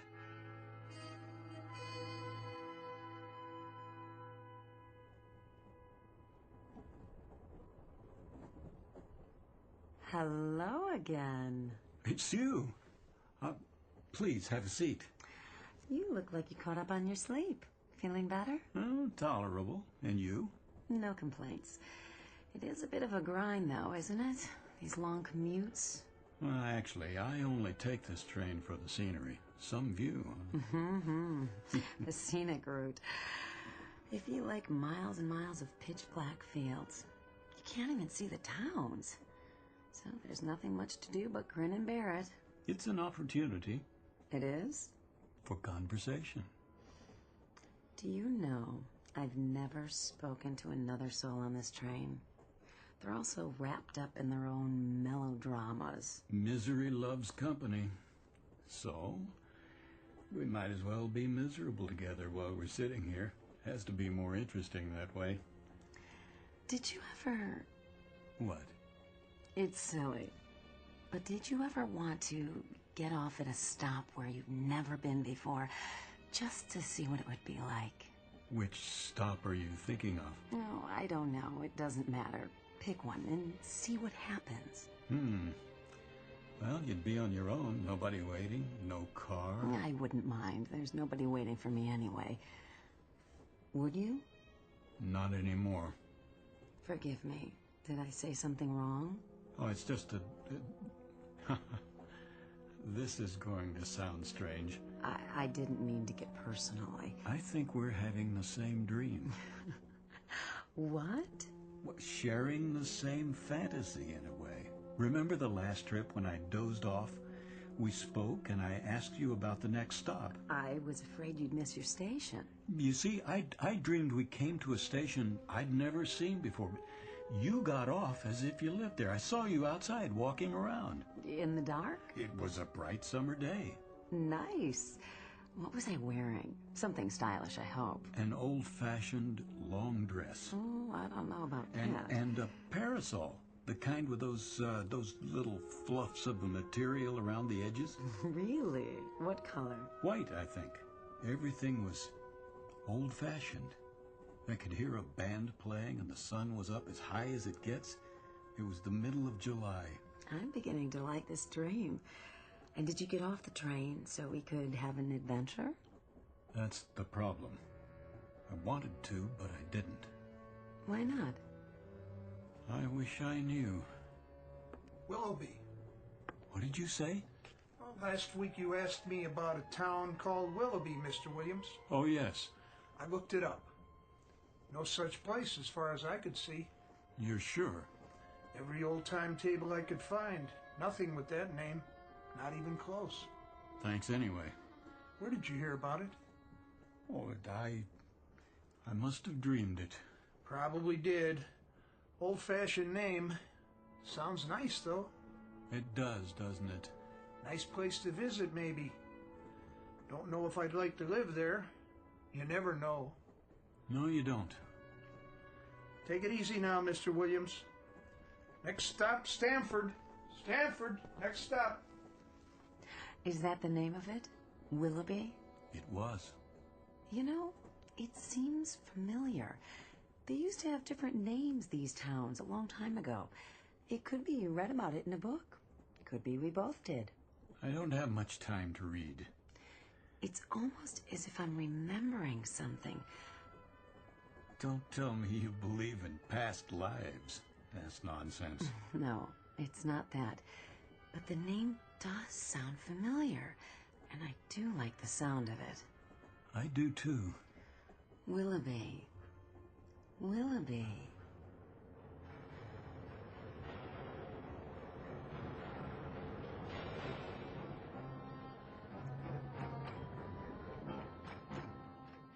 Willoughby. What did you say? Next stop, Willoughby. The woman who was sitting there. Woman, sir? In that seat. Where is she? No other fares in this car, sir. But it was only a minute ago. Good day to you. Day? All out for Willoughby!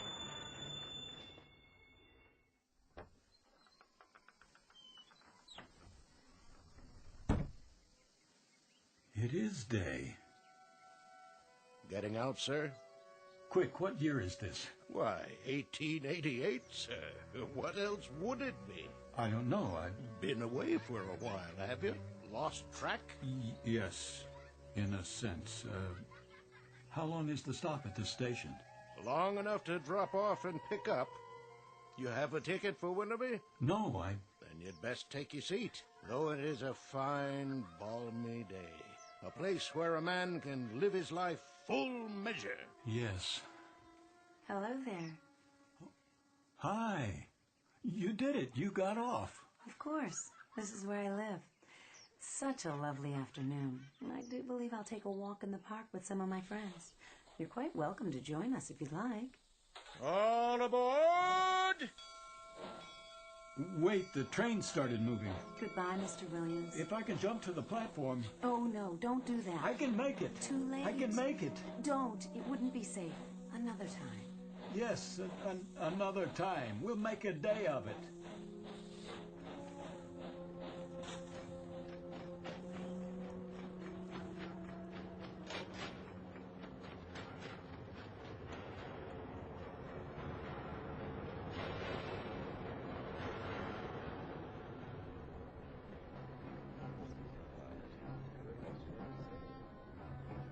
All these people. Full car, Mr. Williams. Always is this time of day. There's your seat right over there. The woman I was talking to. I'm not sure that... She's not here now. Oh? Maybe she went to the club car. Or got off. Where? No stops so far. She got off at Willoughby. You on that kick again? I told you there's no such town. I know. That's what you said. Sounds like a nice place, though. A real nice place. Tickets! Next time. Next time, I swear I'm going to do it no matter what. I'm going to get off it. Willoughby.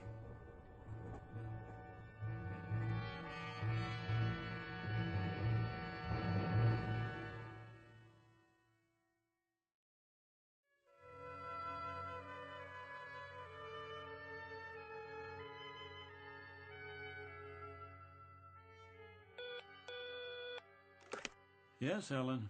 It's the big man on line 1. Should I tell him to call him right back? Don't bother, I'll take it.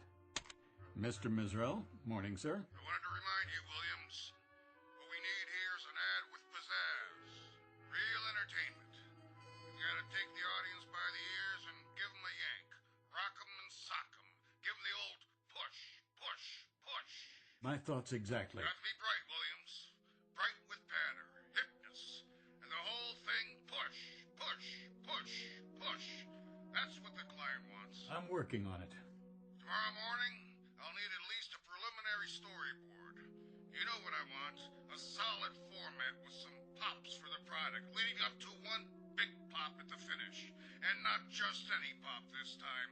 Light, color, explosions. I see it as a field artillery attack. We shell the audience with mortar fire, lay down some tactical air support, and establish a beachhead in their cerebral cortex. Then we send in ground troops and occupy the territory. There. What do you say to that? I'll do what I can. Do more than you can. With me, Williams, aspire. Dream big and then get behind your dreams big time. Push. Push. Well, I haven't seen the ratings on the show. No. No, but it was the time slot the sponsor wanted. Hold on a second, will you? Yes? They were what? No, wait. Helen? Yes? What film outfit did the commercials on the Bradbury account? The negatives are all scratched. They're screaming bloody murder at me. I'll send a fax. Oh, and Mr. Mizrell would like to see you in his office. I'm gonna have to check it out for you, okay? Mr. Mizrell, sir, he got disconnected. He seemed rather insistent. Are you all right? You look so pale. Oh, I'd like to be alone now. Not the ulcer again? Oh, please, just go. I'll be right outside if you need me.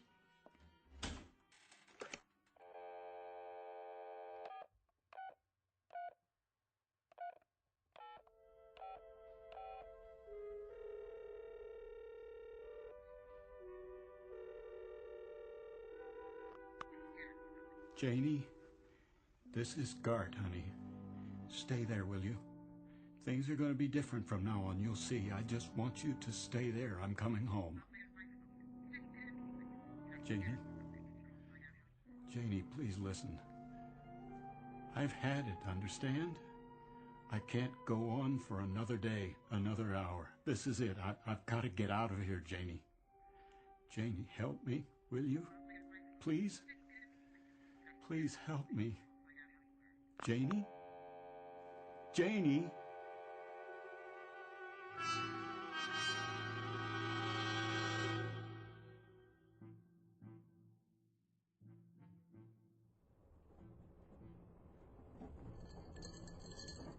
Another scotch, Mr. Williams? No, thank you. Pretty empty in here today. Well, that's because it's too early. Most people don't hit the club car till after work. Wait till the commuter run. They'll line up like kids in a candy store. I bet they do. You going home early today, Mr. Williams? Yeah, my wife's waiting for me. Oh, she is, huh? That's nice. At least I think she is. You call her and tell her? That I did. I just hope she got the message. Oh, I bet she did. Gonna take her out for dinner and everything? If she's there. Well, if she's not, you can just kick back and watch the game. Have the place to yourself. You win either way. That's right. I'm the winner, not the loser. That's the way to look at it. Let me ask you something. You know that woman? Which one? She rides the train the same time I do. Except today because I'm running ahead. Uh-huh. What does she look like? Well, She wears an old-fashioned long dress, and she carries a parasol. In here? Oh, no. No, I'm sorry. Not in here. That's not what she wears on the train. Only in Willoughby. Willoughby? Where's that? That's just it. I don't know. Oh, forget about it. I don't know what I'm talking about. I just thought she might have come in here. Just till she gets to her stop. Not many women in here today. So I see. You okay, Mr. Williams? A1. Top drawer. See you next time. Sure thing. If there is a next time. Oh, you changing schedules? I might take some time off. Good deal. Vacation, huh? That's right. A vacation. A long one.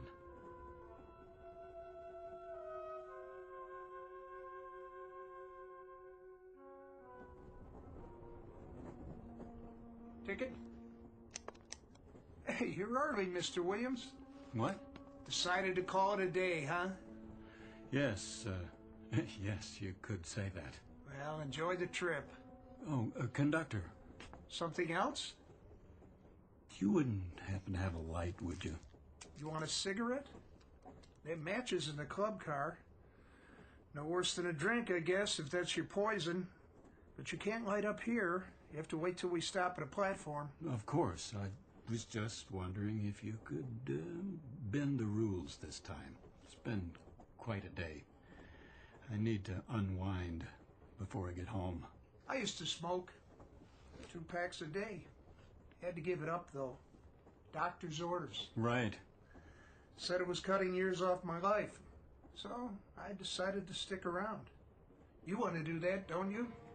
Yes. As a matter of fact, I do. That's why I'm going home. There you are, then. I have another question for you. Yeah? That woman, the one I talked to. Which woman is that now? Have you seen her in the other cars? Can't say as I have. Would you take a look? If I see her, I'll let you know. Thanks. I appreciate it. Some people didn't go to work, though. Cold day. Yeah, maybe that's it. Be colder tonight. That's what they say. Looks like snow. You keep warm now. I'll try. Next stop, Stanford. Stanford.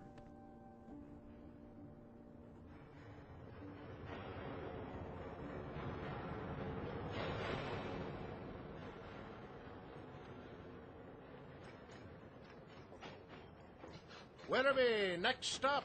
Next stop, Willoughby. This is where I get off. Stop the train. Yes, sir.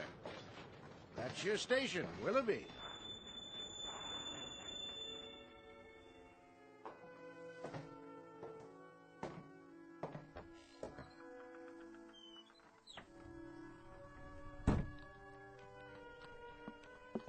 Need a hand with your baggage?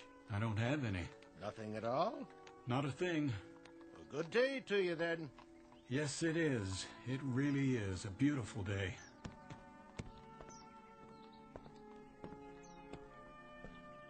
All aboard!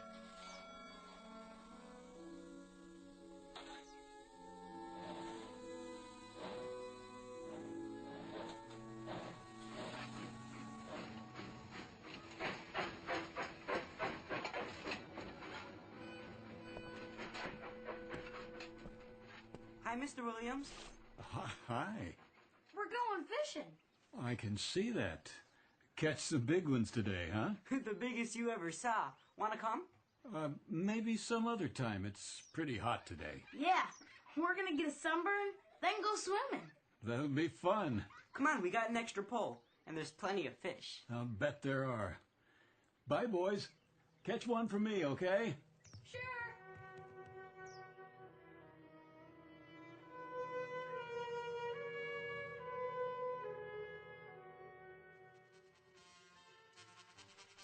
Such a lovely day. Too nice to stay indoors. I want to hear the band. Yes, the band. I love the sound. So do I. Beautiful. Did you say something? Not really. It's you. Hello. Oh, it is you. I'm glad you decided to join us. I was on my way down to the park. Where? Oh, that's right. You just got here. Come with me. It's not far. I'll introduce you to all my friends, just as I promised. Then they'll be your friends, too. I'd like that. I feel as if they already are. Then later, perhaps we'll take a stroll by the lake. It's truly splendid with the moon and the stars and... I like it here right now, with you. The trees, the stores. The shops are my weakness, I must confess. You've got some wonderful antiques here. Antiques? That beautiful grandfather clock in the window, for example, a classic. Wonder how much they're asking. It's quite reasonable, I'm sure, even though it's new. But it can't be. Come along now. We'll be late.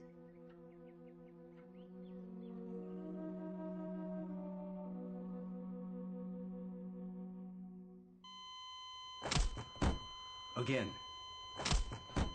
Again. It's no use. There's no pulse. It's a crying shame. He wasn't very old. You say he just jumped off the train? Right here, in the snow, in the middle of nowhere. Never saw anything like it. Poor Mr. Williams. He shouted something, ran out, opened the door, and that's the last I saw of him. Thought he went to have a smoke or something. Well, a heart attack probably. Yeah, if the fall didn't get him. Well, he must have died instantly then. At least he didn't suffer. Look at his face. Like he's at peace. Yeah, that's the way to look at it. All clear. Let's move it out. Where should we take the body? Out of the local mortuary for now. Willoughby's funeral parlor? That's the one. They'll hold him till somebody contacts the family. All right, let's put him on the stretcher. Okay, you ready? 1, 2, 3, lift!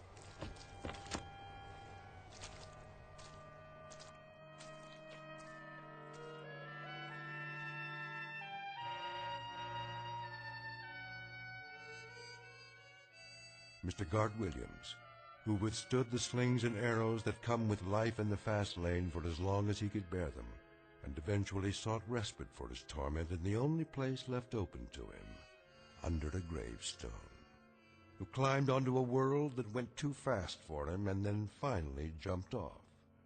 Mr. Gart Williams, who might now tell us what really awaits us in the great beyond, because this too is very much a part of the Twilight Zone.